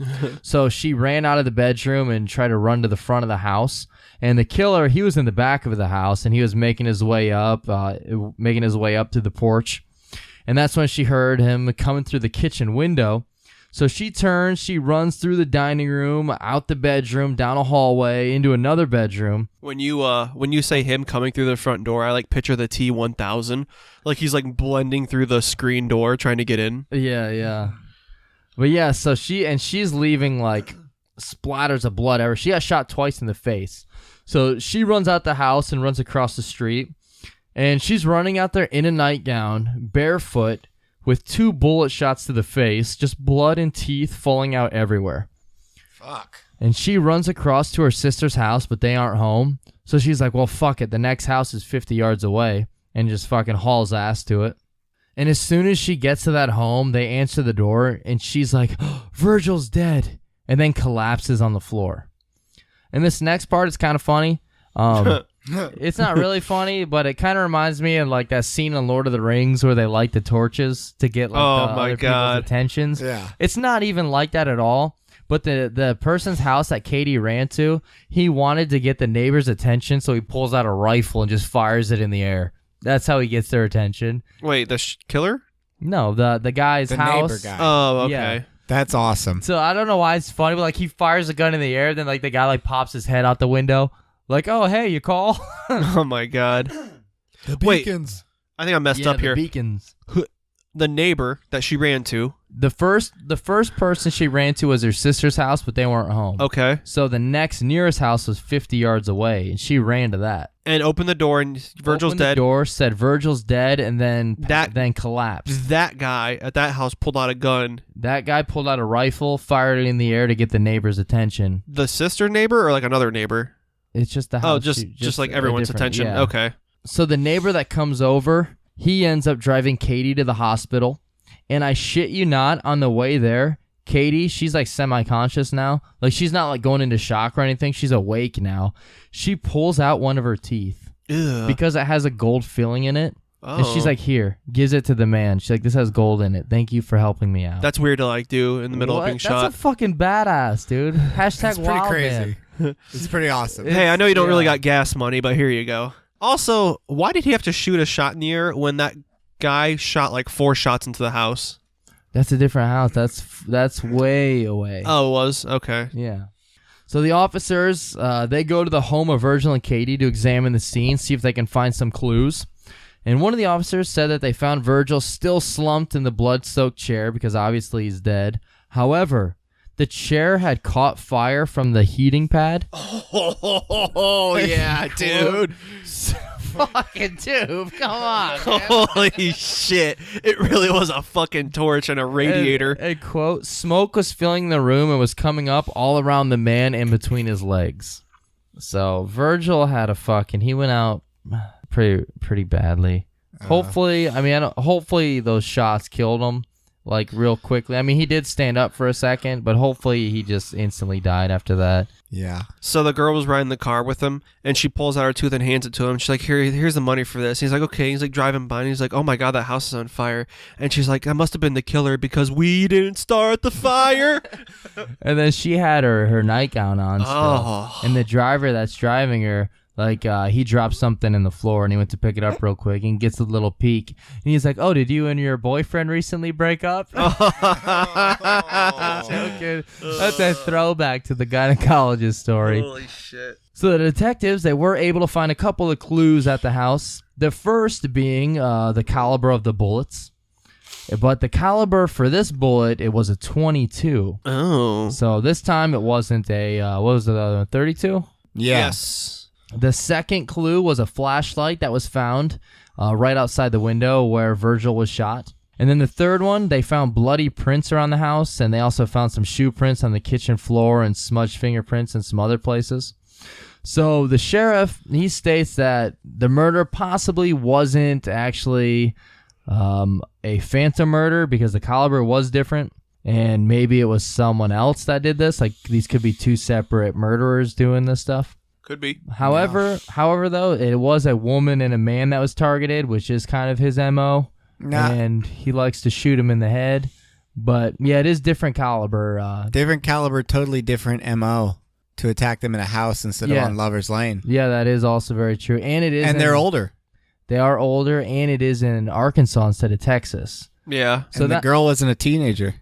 Word spread. Copycats began. So possibly because this is, you know, it is very different. There are some similarities, but there's also, I think, more differences. It is accredited to the Phantom, but we don't know for sure if it was actually the Phantom that did this or if it was someone else. But one thing we do know is this was the only murder where they actually had some clues. They had the fingerprints, the shoe prints, the casings that were different. I mean, they had casings in the other ones too, I guess, but they're not the same one as this. And then also that flashlight. Yeah, it seems like this is, I think this is a different guy just because the other guy was much more, not precise, but like more cleaner with his murders. This guy can seem sloppy. Yeah, and so the police, they investigated, like any person pretty much any man that was found in the nearby area. They picked him up and questioned him. They brought in some bloodhounds to try to track his trails, and they did manage to find two trails, one that led to the highway, and then one from the highway to this house, and then one from the house to the highway. So they believe that he drove, parked somewhere over there, but I mean, they lost it on the highway. So as far as a motive goes, again, money was not taken, much like in the previous ones where money was left behind. Because Katie's purse was left behind, it also had money, and there's also underneath the bed had money and jewels, but nothing was stolen from this home. So the unofficial theory for the motive was, quote, sex mania. What the fuck is that? They said his motive for killing was sex mania. What? How do you just say that word? And the title on the front page of the Texarkana Gazette on Sunday, May 5th, 1946 read, Sex Maniac Hunted in Murders. Wait, I don't know, because they weren't even sexually assaulted. I mean, the first few attacks, the girl, I mean, there was a few sexual assaults, one that we know for sure. Yeah. I don't know why they sex mania. I mean, They're just making. That's not a thing. I mean, there's like a name, like sex mania isn't like an official term, you know. I don't know. Sex Pistols is an official term. That is true. Oh my God, Sex Pistol. Panther. Oh, yeah. That's a good one. That's sad. That's good. I don't get how like you can see the one crime and then compare it to the other, and then just be like, you know what, fuck sex mania, even though like there wasn't no sexual assault this time or the time before that actually. Yeah, I don't it's know. like saying like a bunch of people getting hanged, and it's like sex mania. Sex mania. So they to try to figure out who this Phantom is, they took the picture of that flashlight that was found, the red and black one, and they took it around. They posted it in the newspaper saying like, "Have you seen this flashlight?" Are you fucking kidding me? Yeah, I made that part up. I mean, they did post pictures of it everywhere, but they didn't go around like fucking Terminator 2. Have you seen this boy? But have you seen this flashlight? But that was like their only clues. Like, well, the killer had this flashlight, so let's find out if you know anyone who owns this flashlight. But here's the thing: if you're anything like my family, growing up, every flashlight I used, we purchased probably 20 fucking years ago. Yeah. Like, I've never known of anyone who's using a flashlight who was like, oh yeah, I just bought this flashlight. Like, very rarely, I think, does that happen. Like, I doubt this killer bought this flashlight recently. During World War II, did we go through like a recession or everything, or like a ration period? There was rationing, yeah. Okay, because I say like, how are people buying all these fucking guns if they're trying to ration their funds and stuff? And like women are working in factories like we can do it stuff. Where there's a will, there's a way, dude. I guess. Okay. I'm like picturing it as like There's either two ways too, like those like fucking like Dollar General flashlights where like the fucking little dinky ones that suck dick and like the bulb busts out in like a fucking minute, or like those fucking mag light flashlights where you can use it as a fucking baseball bat and smack home runs with it. There is no in between. No, none at all. So after posting pictures of that flashlight, not really getting any details on it, on May 11th in the Texarkana Gazette, the sheriff and chief of police, they were asking for any information on missing persons on the night of the murder, saying, quote, somebody in Texarkana or in Bowie or Miller counties knows that somebody else was out of pocket. That's what they said, and followed up with, we want every man and woman in these two counties to recall the dates of these murders and also to recall whether or not any person close to them was missing or out of the pocket during these nights. Persons who have such information and have been withholding it when they know they should report it are leaving themselves open to possible charges of complicity in the event the slayer is captured. Oh. Make no mistake about the fact that the slayer will be captured because we will not give up this hunt until he has been captured or killed. All information received will be treated confidentially. We urge you to come in and tell what you know. Don't be hesitant or fear that you are causing an innocent man embarrassment and trouble, inasmuch all investigation will be confidential. This is no time to take any chance on information which might lead us to the slayer. The maniac must be captured. We believe that we are justified in going to any ends to halt this chain of murder. Bear in mind, this killer may strike at anyone. He may strike at persons close to him. For that reason, we believe any person with information that may lead us to the murder should act in the interest of self-preservation. So I will say, even though they were, like, this is a never solved, this is an unsolved case, it does sound like they were trying everything. Like, it really does sound like they were doing as much as they could to try and find, I mean, they were chasing leads on fucking flashlights and shit. So, I mean, they did try. They had the Texas Rangers coming in to help. They did a lot of shit. They just, if you're not caught doing the murder, it's kind of hard for them to capture you back then, because it's not like they can't use DNA. They had some bloody fingerprints and shit, but that didn't really help them. Back then, I was a suspect, and I turned myself in, and I was like, I think I might be part of this. They're like, what? They're like, and I just said a joke. I was like, I murdered my dick with a flashlight. Like, yeah, you're under arrest. You're under arrest for imposed sex mania. So, alrighty, anything before we go on to the suspects? Maybe the killer is watching us right now. He could be. Just sitting silently watching over in the kitchen. He is the silent watcher. Holy shit. Spence's cat is just sitting like a perfect silhouette, like Batman perched on top of a fucking roof watching. This cat is just staring at us like that. If Batman was a cunt. So here we go. The first suspect, and also pretty much the main suspect, Yule Swinney. Youell. Who? Yule Swinney. Like, was he one of the guys that got attacked, or? No, he's a suspect. What does he do? He was believed to have possibly been the Phantom Killer. Authorities arrested him for auto theft in 1947. An Arkansas trooper noticed that on each night of the murder, a car had been stolen, and he started to piece together a theory that the Phantom would steal a car, then head out and commit his murders, and then he would leave the car behind, abandoning it. Oh, wow. Which I think that's actually pretty good police work to notice that. Yeah. And soon after the trooper put together this theory, there was a farmer that had complained about a tenant that wasn't paying his rent. And so the trooper, he goes and gets the tenant's information, which turns out to be Yule Swinney. And then he also learned that the vehicle that this man was driving was reported stolen. And not only that, but the vehicle was reported stolen on the weekend that the Griffin Moore murders had taken place. Oh, that sounds like number one suspect. So it's kind of reaching a little bit, but some of it's making a little bit of sense. So the reason that he was thought to have been the killer, after Swinney was about to get arrested and apprehended, like I believe he was chased because he was stealing cars, so they like chased after him. And then Swinney, he gets kind of, I think it was like on a fire escape or something, he gets cornered. And he's like, please don't shoot me. To which the detective replied, I'm not going to shoot you for stealing cars. And then Swinney replied, Mister, don't play games with me. You want me for more than stealing cars. Oh, okay. He knows. And then when Yule was in the police car, he asked one of the lead investigators, which is Tillman Johnson. He says, Mr. Johnson, what do you think they'll do to me for this? Will they give me the chair? And Johnson was like, you won't get much, maybe 5 or 10 years. They don't give you the electric chair for stealing cars. And then Swinney replied, Mr. Johnson, you got me for more than stealing cars. So it sounds like something is fucking up right there. So are the cops playing dumb here? Trying to get him to admit it? Because he kind of sounds like he fucking is. He's kind of leading on that something else is going on.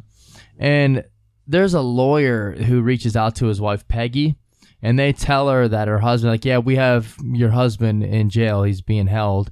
And then she replies with, how do they find out? All right. Oh, jeez. What the hell? Yeah. Man. So things are getting a little hot. Yuletide. So Swinney's wife, Peggy, she would confess and implicate him in the Texarkana Moonlight Murders. And she even described the murder of Betty Jo Booker and Paul Martin. And they said that she described it in great detail, that like only the killer would have these amounts of detail. I don't know if that's true or not, but that is what they said. And then following the confession, however, like soon after, Yule, after already talking, being like, oh, you got me for more than stealing cars, you know what happened, stuff like that. He completely shuts up. He doesn't say anything else. He just denies all allegations and just completely closes up. And then Peggy, she started making conflicting statements and then completely changed her story. She's like, no, like he's just stole cars. He didn't do anything. I don't know what you're talking about. And they don't have any actual physical evidence against him. And Peggy, since she is married to him, they can't force her to testify against him. Oh, well, yeah. So he ends up never getting prosecuted for the murders. So I wonder if she said something about, oh, and they didn't find out about the other thing. Was it that she used to fuck him in the ass with a strap-on? Because that's how she got the name Peggy. The Pegster. So the testifying thing is true. I was thinking of Arrested Development when the dad tells the mom that they can't charge a husband and wife with the same crime. And she's like, that's not true. Yeah, but they can't force you to testify against them. But in 1947, which is the next year, Swinney, they're like, well, for stealing cars, we sentence you life imprisonment. Fuck. For repeated auto theft. Fuck yeah, got him. So it kind of shows that they're like, okay, we fucking know you did it, so you get life in jail. However, and I've seen 2 dates listed, either 1973 or 1978, he ends up getting released. However, there were no more phantom kills after that either. Like that final one was in 46 against Virgil. And they're all happening, like one happened 28 days later, and then the other one happened 3 weeks later. Yeah, that was all within a couple months. And then they all happened a couple months later, then a couple months later. It's like these are all 4 killings in a year. Yeah, in just a couple months that all happens. Oh, in a couple months? Yeah, and then there's no more kills that seem related to it. And if it was Swinney, I mean, he's in jail for the next 30 years. So there are many people that do believe that Yule is in fact the killer, including the author Dr. James Presley, that claims so in the 2014 book titled The Phantom Killer: Unlocking the Mystery of the Texarkana Serial Murders. So there are a lot of people that think that he actually was the Phantom Killer. Why Phantom? Because they couldn't catch him. No one knew who he was. Who's the Phantom Menace then? That's Star Wars Episode 1. That's the title of it. If you mean like which character does it refer to, probably the Emperor Palpatine. Oh, okay. Dude, how badass. I know Episode 1's like not a good movie. How fucking badass, though, is the fucking Obi-Wan and Darth Maul. And oh, man. That lightsaber scene's perfect. Yeah. Have you guys heard the Jar Jar Darth Sith Lord rumor? You? Yeah. Oh, yeah. Okay. You watch the videos with it, too, that back it up? Oh, yeah. It's so good. I love it, man. Well, what's not really even a theory, what's pretty much true, is that Jar Jar Binks created the Empire. Oh, wow. Because in Episode 2, Padme puts him in charge of her Senate seat. Like, he just represents the planet of Naboo for her, and he enacts the motion that leads to Palpatine getting power, which leads to the creation of the Empire. Fuck yeah. That's not really even a theory. That's like almost canon. That's badass. I love this. I love the one where he's like talking behind them, Like they're talking and he's like mouthing behind them, and he's using Jedi mind control to make them say what he wants. Yeah, dude. So good. Or like the battles, how it looks like he's fumbling, but he's actually kicking ass. Yeah. Dude, I saw this D&D meme where it's like you arrive in a new town. He's like, well, I'm gonna roll to try and find a guide to show us around, and then it shows a close up of a D20 on a natural 1, and then it shows Jar Jar standing with him. Here, let me show you the way, Annie. High quality GIFs went on a crazy Jar Jar binge lately. Oh yeah. They've been making tons of Jar Jar memes. Fuck yeah, dude. Yeah. So alrighty, on to the next suspect, HB, nicknamed Duty Tennyson. Wait, was he the deputy? No. What? I'm trying to think of the one from Scary Movie. Doofy. Doofy, yeah. I will say this suspect, this guy has a deep fucking rabbit hole to go down. I think it's his cousin. I was on the website, but they break down everything. It's pages and pages of reading you can do about this suspect. So if you're interested in this one, I highly suggest looking him up. HB Duty Tennyson. So it was November 5th, 1948, when HB, the 18-year-old freshman at the University of Arkansas, was found dead in his bed at his home in Fayetteville, Arkansas. Washington County Sheriff Bruce Kreider discovered that Tennyson had purchased cyanide. I don't know if it's of mercury. Does that make sense? I think I've heard it said that way. I don't know. Because I typed it out. I don't know if I fucked that up typing it or not. So Tennyson had purchased cyanide of mercury on November 3rd, explaining that he was going to use it for rat poison. And then our boy HP left behind a string of weird notes. So he apparently bought poison, said it was going to be for rat poison, and then he committed suicide. However, when they found his dead body, they found a string of some really fucking weird notes and letters he left behind. I don't know how to put this all together, but cyanide of mercury. Maybe on his tongue he just put some drops of Jupiter. Oh, shit. I was going to make a train joke later when it comes to our Patreon shout-out. Oh, okay. So the first letter reading, the opening to my box will be found in the following few lines. In a tube of papers is found, rolls on colors, and it is dry and sound. The head removes, the tail will turn, and inside is the sheet you yearn. Two bees mean a lot when they are together. These clues should lead you to it. What the fuck? And then the next line says, 2 B's are great, but 2 C's are better. That's just a boob joke I made up. Oh, okay. All right. I'll say, oh my God. So that led them to finding another note that was inside a fountain pen marked BB. And poison was found on the cap. The note inside the pen contained clues to the combination of a lockbox. So the police, they find this note, and then they find the lockbox. And the police, they didn't really feel like playing along with this game. So they were like, we could either try to figure out these clues in the riddle, or we can just blow the fucking lock off, or we can just pry that son of a bitch off. Okay. So instead of figuring it out, they just fucking break this lock off. It's like, well, got it. I was about to say, like, I wonder if cops are like if some detectives are like happy to find mysteries like this, like, ooh, a riddle, fuck yeah, let's solve it, boys. Or like, God. I'm sorry. I was saying, or like, God fucking damn it, dude, a stupid fucking riddle from this idiot. And one of the, two of the detectives on the case, they were both named Joe. Like, one went by Joey, one was Joe. Like, I'm sick of this fucking box with these riddles. I'm sick of this riddle box. Detective Oosler and Detective Bruce. So inside the lockbox was a Viewmaster, which I don't know what that is, but to me, I picture like that red camera thingy with like the little slider thing that has the circle film. Yeah. Yes, that's exactly what it makes me think of. Is that what it is? I don't know. Yeah, I don't know what a Viewmaster is, but it said inside was a Viewmaster with several rolls of film of Mexico and a stack of papers. Under the stack of papers was a note confessing to the Texarkana killings. And this is what the note said. To whom it may concern. This is my last word, you fine people, and you are fine. I want to thank you all for all the trouble that you have gone to send me to college and to bring me up. You have really been wonderful. My thanks to Ella Lee, and then in parentheses it says Mrs. McGee, the owner of the house he was rooming in.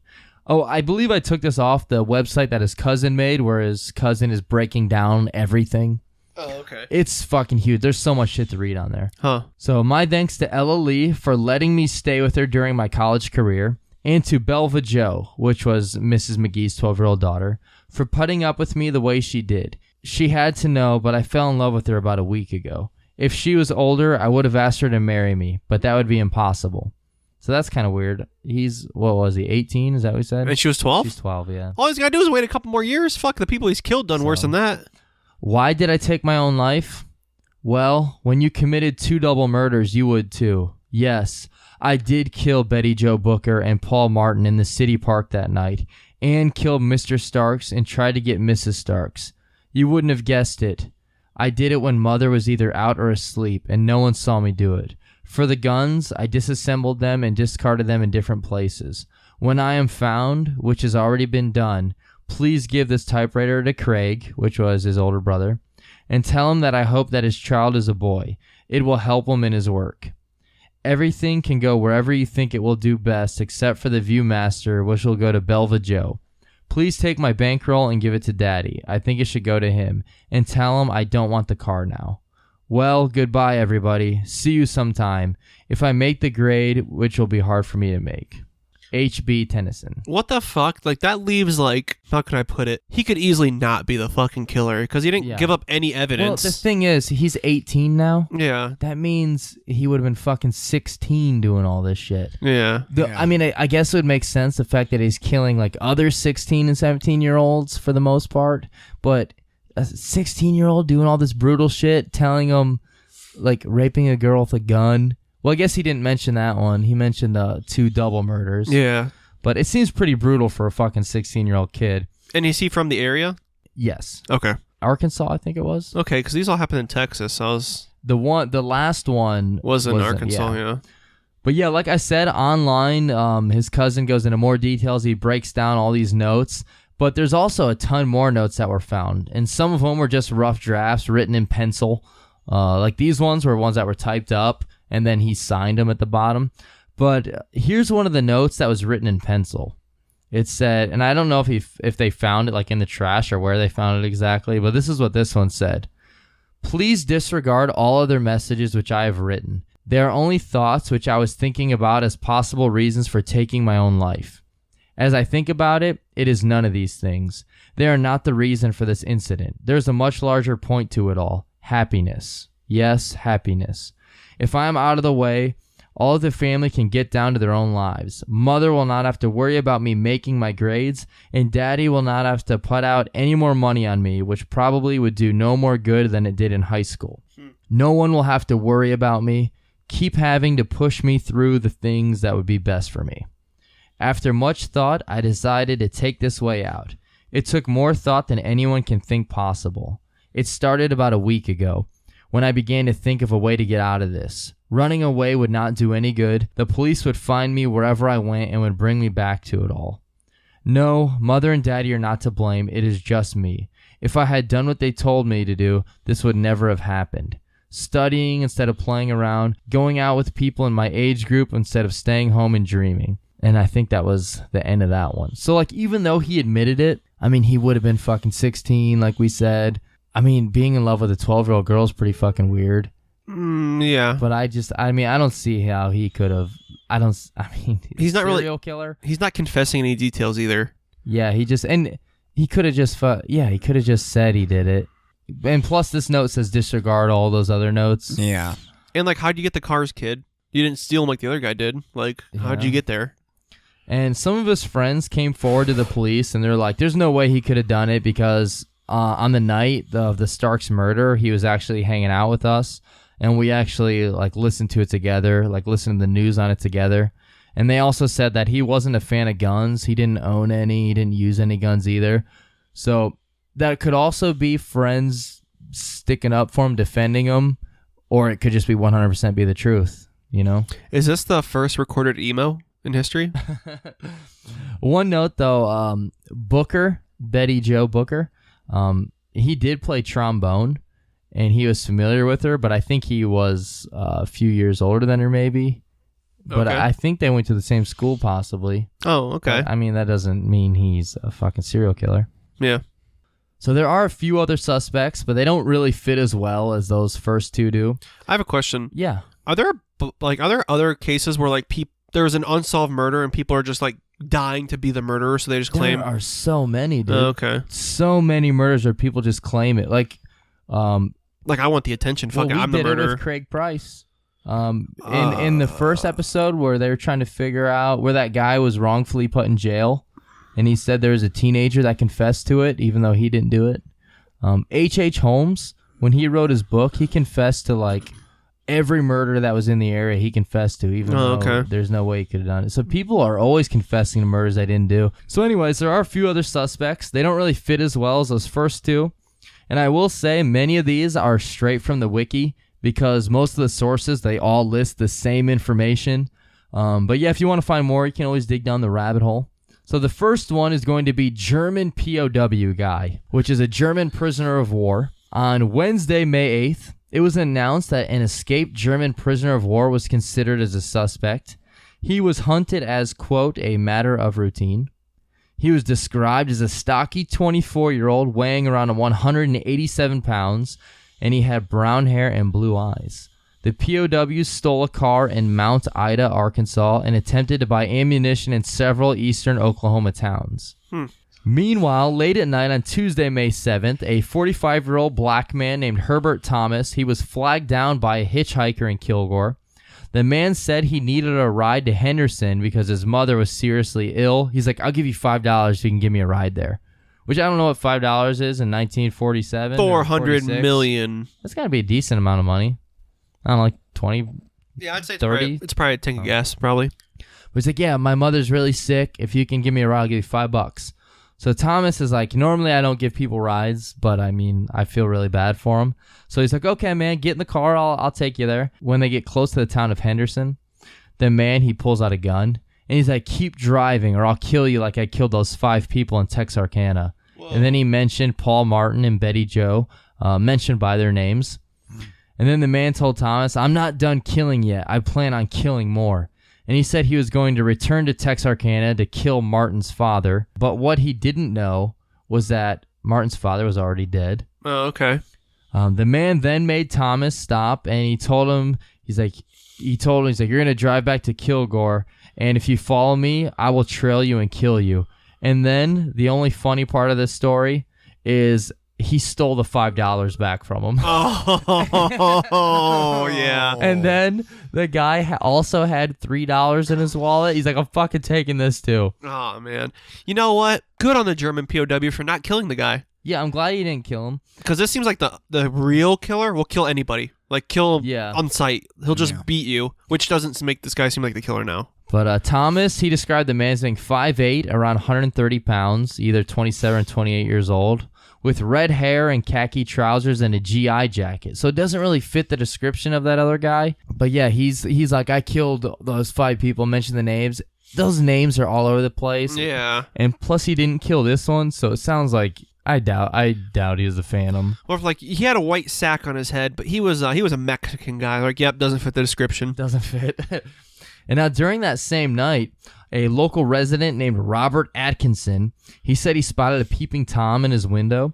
So he grabbed a flashlight and he chased after him, but the man ended up getting away.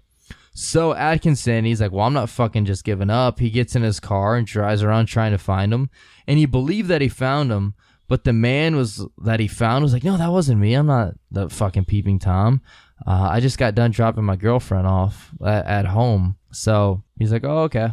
And then Atkinson, after later hearing about the story of Thomas, which happened in that same night, he believed that they were possibly the same person. And Gonzalez, the policeman, stated that, quote, we don't believe that the man who killed the 5 people here in the past 6 weeks would boast about his crimes and then let the Negro go. Oh, yeah. That was a quote from 1940s media, baby. He's like, this guy just killed 5 people. We don't think that he would get in this car, pull a gun on him, mention the killings, and then let this black man go. But yeah, he used the word Negro in it. It's not like for sure if they were the same man, the 2 people that night. The police, they keep searching for a POW, but that doesn't lead anywhere else. He just vanished. Okay. I mean, I doubt that was a phantom at all, either one of those guys. Yeah. Next suspect, either Atoka or Attica County, Atoka. I don't know how to pronounce it. Atoka. I'm a smoker. I'm a toka. On Friday, May 10th in Atoka, Oklahoma, a man walked up to a woman's house and opened her screen door. He asked her name is Mrs. Harmon, he's like, could I have some turpentine, food, and money? Which, this part surprised me. She told him, she's like, well, I don't have any food or money, but I have some turpentine. What the fuck is turpentine? Turpentine. Isn't it like a cleaner? It's a pretty strong cleaner. You don't want to eat it. But why the fuck would that be the one of the three you have? I think they used it a lot back then. Yeah. It was in her house, right? Well, he came up to her screen door and asked her that. Oh, okay. And then she's like, well, I have a little bit of that I can give you. And then the man, he then goes in, grabs her by the hair. He drags her out onto the porch. And he's like, I might as well kill you because I've already killed 3 or 4 people. Also, I'm going to rape you. Why the fuck? I don't, do killers just announce shit they've done in the past? Yeah, I mean, he's trying to scare her, but I mean, I don't think the real Phantom would really say that. And then he fucking hears a horse that's galloping outside. And this is what he said. There comes a man on a horse. If you report this to the officers, I'll come back and kill you. And then he ran off. What? Wow. Yeah, so the woman is like, what the fuck Was there happened? actually a horse? It says he heard a horse galloping. I don't know. I hope there wasn't. I hope he was just fucking nuts. What if that was her letting out nervous farts? What the fuck? So Mrs. Harmon, she grabs her kid and she runs to the neighbor's house and they report it to the police. And soon after, there was a widespread search for a man. There was like 20 officers, 160 residents, all looking for a 5'9" to 5'10" white man about 40 to 45 years old, around 150 to 155 pounds, with dark hair and was in bad need of a shave. He carried an open 5-inch bladed pocket knife and was wearing gloves, a faded and worn blue shirt with khakis, and had an old, dirty, dark-colored flopped hat. So this part coming up is also pretty funny. So she says what he looks like. And that's pretty cool that almost immediately they get 20 officers and almost 200 people to help search. And the police, they arrested a suspect that closely matched that description, even though that's a pretty fucking generic guy. A 5'10" white guy, 155 pounds, 40 to 45 years old. Yeah. But Mrs. Harmon said that he was wearing gloves that were worn by the same guy who attacked her. And the man was also wearing blue clothes and khakis and had a pocket knife. So it sounds like it was him, but the knife was like shorter than 5 inches. However, this man was cleanly shaven. And she said that the guy who attacked her looked pretty scruffy, like he really needed a shave. So the officers were like, well, we can't be sure he's not the Phantom, so we're going to leave him in jail until his beard grows out so we can see if he looks like him or not. All right, that makes sense. Wow. So that is pretty fucking funny. They left him in there for 3 weeks. Just so his beard to grow out. Something, chia pet. Chia. But yeah, nothing ever came of that either. Oh, okay. Next suspect, the Los Angeles coma veteran. All right. This is a pretty funny one. I mean, okay, that is really bad. It's not funny, especially now when I call it coma veteran, but I mean, it's not funny at all. I'm sorry.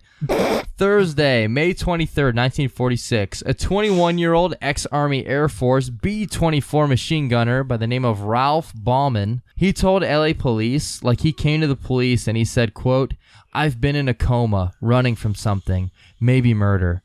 I want to clear it up. If I didn't kill 5 people in Texarkana, I want to settle down and be a stuntman in Hollywood. What the fuck? I'm happiest when I'm living in danger.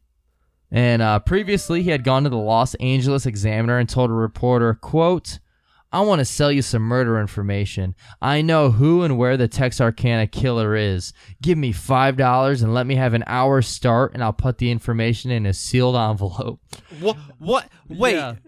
That's it? The reporter was like, okay, and then immediately got a hold of the police. Give me $5 and a case of McDoubles, and I'll make sure I find this information in 10 minutes. And this guy... And this is what the note said that the reporter got for $5, okay? So the reporter gets this from that guy for $5, and he gets an hour head start. That's all he wanted, he said. But this is what it said. Wait, real quick. I'm going to guess the note is under 15 words. This is what the reporter reads. On a certain day in March, I was in a Texarkana theater. I was watching a Path news picture of war. When a party of persons acted wise and said, overacting, It kind of got me. I followed them home. I killed them within a period of 3 days. Okay. Police arrested the redhead at a downtown shooting gallery, so they find him. He had just shot his 23rd bullseye in a row with a .22 rifle, Bauman said. Police arrested the redhead at a downtown shooting gallery, and he had just got done firing his 23rd bullseye in a row with a .22 rifle. Bauman then said, quote, I'm my own suspect, and he claimed to have been in a coma for several weeks. He said that he woke up from the coma on May 3rd with his rifle missing and heard about a suspect matching his description, so he hitchhiked to Los Angeles feeling like he was running from murder. Bauman said that he was discharged from the AAF for being a psychoneurotic in 1945. And then the chief of police said, quote, I feel that the man is certainly a mental case. The Texarkana killings could have been the work of a mental case, and so far as we know, this man could have done it, but we have absolutely no facts. They will have to be developed if they exist. So we got people confessing to it, but there's no evidence, and it just sounds like a bunch of made up shit. Dude, if they should confess to it, you should just fucking... Like, alright, cool, we're gonna take you to the shooting gallery and just blow your head off.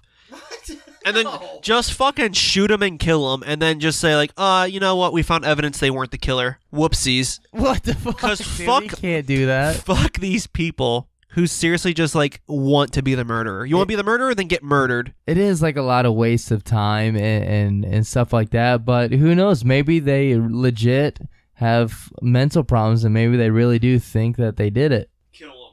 Oh, fuck, Toof. Toof is wise beyond his years. There's a reason that we have Toof give us the words of wisdom at the end of the podcast.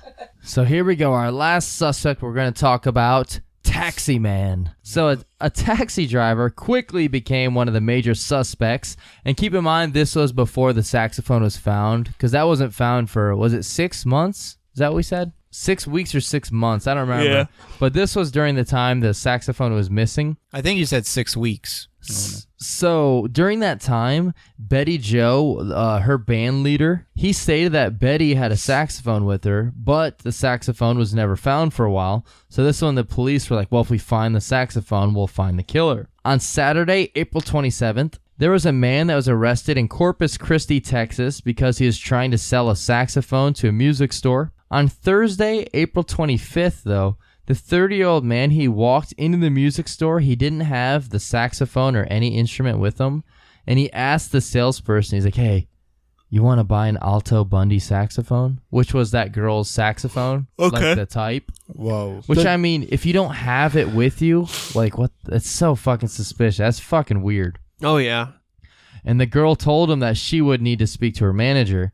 And this is when the man replied and said, quote, what do you have to talk to him about for? You work here, don't you? The girl would later say that he seemed really nervous, and once the manager was summoned, he just fucking took off. Oh, yeah. So the store, they contacted the police. They're like, yeah, this dude fucking came in wanting to sell us that saxophone, but he didn't even have one with him. He was acting real shady and nervous. He must have not had a very short haircut, because it's like the short haircut moms at restaurants. Oh, I want to okay. speak to the manager. Yeah. And then 2 days later, on the 27th, that's when he's arrested. He is arrested at a waterfront hotel. This was right after he purchased a .45 revolver from a pawn shop. On Tuesday the 30th, the sales girl at the music store was able to identify him as the same man trying to sell the saxophone.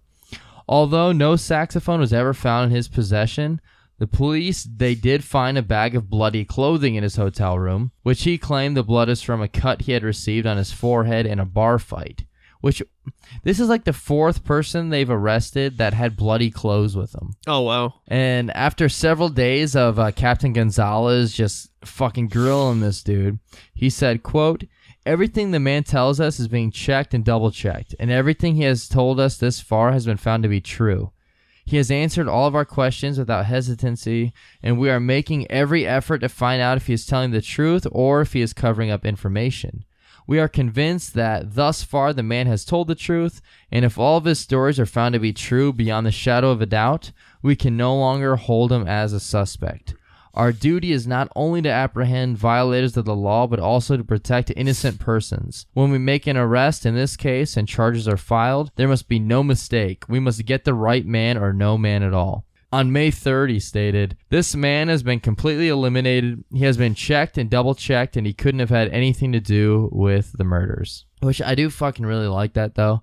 Like, we're going to get the man that's responsible, but we're not just going to fucking get anyone. We're going to make sure we actually have the right guy. I definitely wasn't running this police station.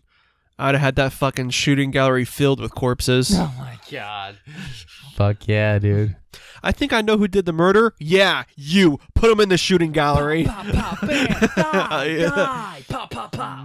When we call the shooting gallery the Bang Pow Boom gallery. Oh, fuck yeah. But yeah, so there are literally hundreds of people that were interviewed, questioned, brought in, thought to have maybe been responsible. But for every reason, they're like, well, maybe he was the suspect. They would have reasons as to why they weren't. And that is why this remains one of the biggest unsolved murder cases in Texas history. And as far as the Phantom murders go, those all quickly stopped. So we just have like those 5 big attacks and then they all stopped. And there were some murders that still happen after this, but they don't believe that are actually connected. But who knows? The main murders we covered might not have even been all committed by the same person. Could have been 1 or 2 different people. Like we said, like the last attack on, what's his fucking name? Begins with a V. Attack on Titan? No. All right. Katie and fucking Vigors. What's his name? Virgil. Katie and Virgil. Like, a lot of people don't believe that was the actual Phantom that did that. But yeah, so who knows? I'm sure you've heard of the movie, The Town That Dreaded Sundown. That was a largely fictionalized film based on the real events that occurred in Texarkana. It was released in 1976, and there's also a remake of it out in October 2014. And although it was based in truth, there were some pretty big horror film liberties taken. That was all word for word. Also, this seems super fucked up to me. The town of Texarkana, like every year on Halloween, they have public screenings of this movie. Oh. Doesn't that seem really fucked up? Dude, it almost seems like the town wants to admit to be the killer, too. Like, it's weird. It'd be like New York, like every year. Like, hey, who wants to watch the fucking shitty 9/11 movie with Nick Cage in it? Oh, okay. Isn't that the movie? Is it yeah. Nick Cage? Yeah. Knowing. Imagine them watching that every year in town. Like, everyone public viewing of that. Like, it's just, come on, man. We don't want to watch that shit. So, alrighty. That is everything we have on this case. Did you have anything you wanted to comment on or add, or if you had your own theories or anything you want to mention? Some of the details of that case were pretty fucked up. Yeah, it's definitely fucked up. It's it gets related to it a lot, but it's like the first Zodiac in a way, because he's doing a little bit of the same stuff. In the Baghead? Sneaking out, Lover's Lane shit, attacking people at night, Baghead. I think it was 2 of them. Yeah, you think it was 2 separate ones? No, 2 guys that teamed up. Oh. The first guy and the last guy. The guy who bought the guns at the pawn shop and saxophone seller. And then the first guy who robbed cars and... Because think about it. You rob cars, right? Yeah. And you steal shit out of people's purses and rob them, right? Yeah. Where you got to turn that stuff in at? Pawn shop. Pawn shop. Where he meets other pawn shop guy. Pawn shop. Doodle-doodle car shop. Sorry. But, yeah. I think it's those 2 teamed up. Kind of like the Scream murders. Oh, I like that. I'll be back. Yeah. What about you, Spence? I definitely don't think the last murder was related to the Lover's Lane murders. Yeah, it doesn't really fit. Yeah. I don't think it is either. It is weird that there's a completely unrelated killer doing that shit. I guess it's not that weird, but I don't know. I don't think they're connected either. He could have just had it in for Virgil and what? Katie. Yeah. Man, Katie's a fucking badass. 2 shots to the face. Yeah. Hashtag wild woman. Hashtag wild woman. She had a bullet resting underneath her tongue like a piece of LSD. Dude, she survived. She's fucking stronger than CM Punk. CM Punk didn't survive 2. Yeah, he didn't survive 2 shots. Alrighty, so we do have a bunch of announcements and stuff to mention right here. The first one being our Patreon shout out. The first one is going to be to newest Patreon member, Tarina. And I will say in my email, whenever it mentions it, it says Meet Tarina. And it kind of sounded like that fucking train song, that Meet Tarina instead of Meet Virginia. That's what it kind of reminded me of. I think I only know one train song. How's it fucking go? It's like, she doesn't know an address. Hair is always a mess. Meet Tarina. Oh, okay. Yeah. Also, Murder and Such, the podcast. They support us. We support them. Hunter, he's a super cool dude. Murder and Such is a pretty badass podcast. If you don't listen to it, you should check it out. Yeah, I just started listening to that podcast. I love those guys. Oh, yeah? How many guys are on there? You fucking goddamn liar. It's a guy and a girl. You know, I'm saying guys as in like, hey guys, what's up? Yeah, that's how I meant. But yeah, he's a cool dude. We're going to meet him. We're going to meet a lot of cool podcasters in July. Oh, you're not going to be there, though. I hate it. I hate it so much. Also, I do want to say happy late birthday to Raven. It was her birthday the other day. She makes us a ton of cool pictures and makes us laugh and says a lot of funny and cool shit. So thank you very much. Hell yeah, Raven. By the other day, since this is coming out on a Sunday, does that mean her birthday's actually tomorrow? No, her birthday was on, I don't know. It was like, it'll probably be okay. All right. like 4 or 5 days ago All when right. this comes out. And I do want to mention that we were tagged or something on Facebook by Liz Darnell Boston. I don't know. I probably pronounced that wrong, and I'm sorry. It wouldn't let me open up what she tagged us in. Like, I could see what it was, but I couldn't see her comments. And it was a video that had to do with Baker Mayfield and OBJ. So I've seen it. I just want to say thank you for that. That's super awesome that you mentioned us in it. And sorry I wasn't able to find it and reply back. I'm just going to guess. There's a video of like 2 guys that look like both of them, and they made like a video of like the magic carpet ride from Aladdin. Oh, is that what it is? Like he picks up Odell Beckham in the carpet ride and takes him to a whole new world, I think, or something like that. I didn't get to watch it yet, but I saw that someone tagged us in it. It's Cleveland Browns news, so that's fucking awesome. So thank you for that. I do have a couple more shout outs. I'm sorry. India. Fucking the country of India. I just want to say thank you so much. For a split second, for some reason, I don't know if some guy in India randomly downloaded our podcast. In the comedy charts, we were number 188 for like a day in India. So thank you. Wait, India fucking rules. Did they do that on purpose though? I don't know. 88 for 188, one Hail Hitler. Yep. But now we're at like 222. We'll probably disappear instantly. Oh, okay. Hey, to all of India, namaste. Fuck yeah. I've only known one kid from India, and I fucking hate his guts. We talked about him in an episode. He was the one who would... What if it was him that downloaded those episodes, though? No matter how old he was, he would fucking piss at the urinal with his pants all the way to the ground. One time he did a report on India, and you were supposed to say 3 facts on India, and these were his 3 facts. My country is India. I was born in India. India eats fish. Those were his 3 facts. So we would always make jokes about how because of him, the entire school knows less about India.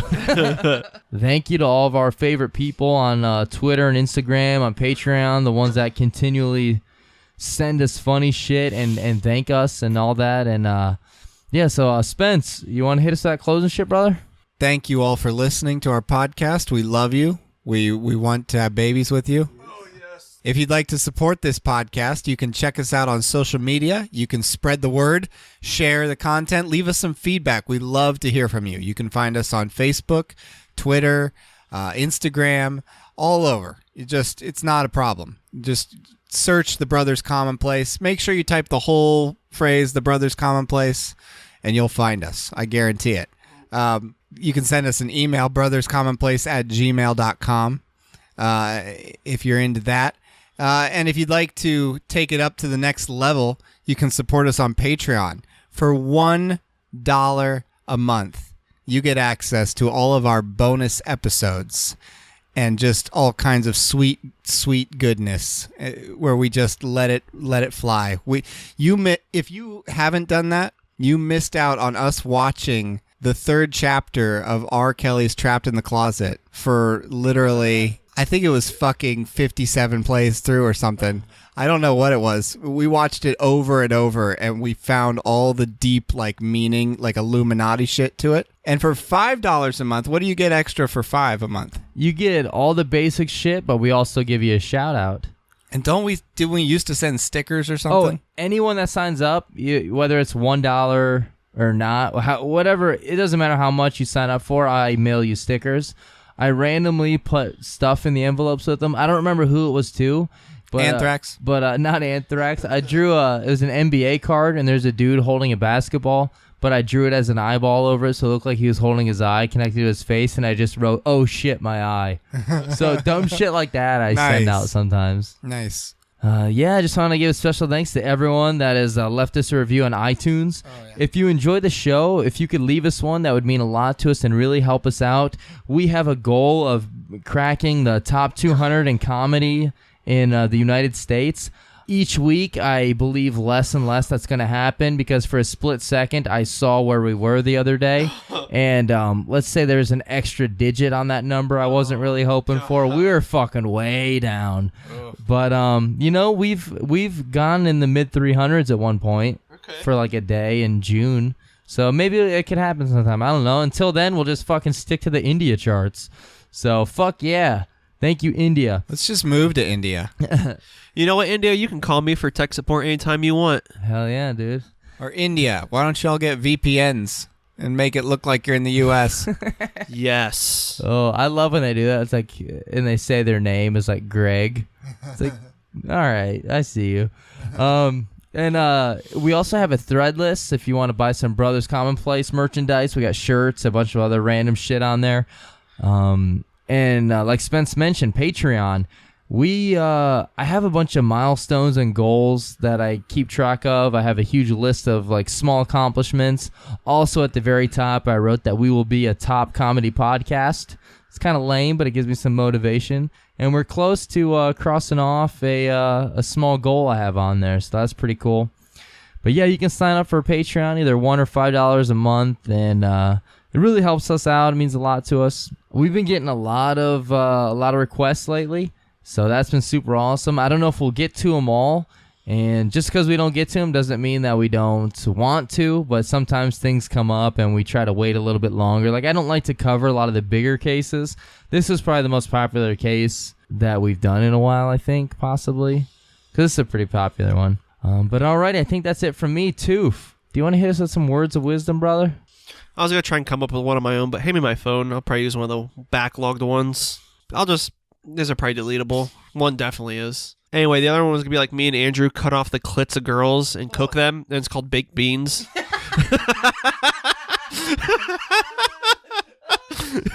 You may just roll with that one? They both stay. Oh, really? Yeah. All right, yeah, words of wisdom. Too, if you realize it's fucking awful, it's bad, you've made a finger 11 joke. Did I cut it out? Yeah, I thought you cut it out. Oh, yeah.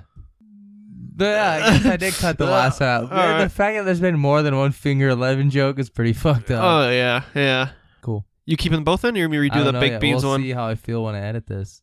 Let me make a longer baked beans one then. Okay. All right. It won't get the same laugh, though, probably. We'll see. So, me and Andrew become chefs.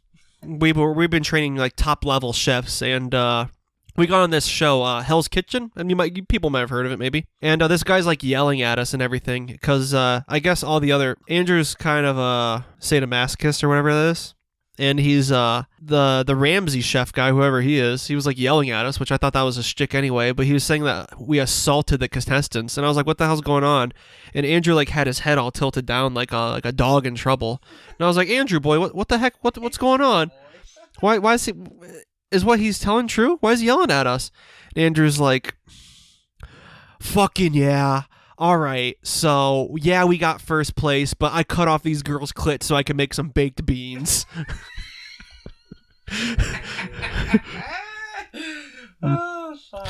Let's just say our toots that night were extra fruity. Oh, I like that. All right. Alrighty. Is that everything, guys? So, alrighty. Thank you, everyone, for listening. Be good. Stay safe. Laugh at the dark stuff. #Wildman. #a lot of awesome wild women. Fuck yeah, we had a lot of badasses this episode. Speaking of badasses, #Australian Daniel, #Wildman from Queens, Jeremiah Toof, because I love you, man. You're the wildest of all. #never trusted Toof. Oh, yeah. #DTA. Wait, DTF? DTT. No. Don't trust Toof? The fuck you trying to spell? DFT, don't fuck Toof. Okay. Is that it? Yeah. Okay. I'm down. #thank you, Mark.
now it's time for the real podcast.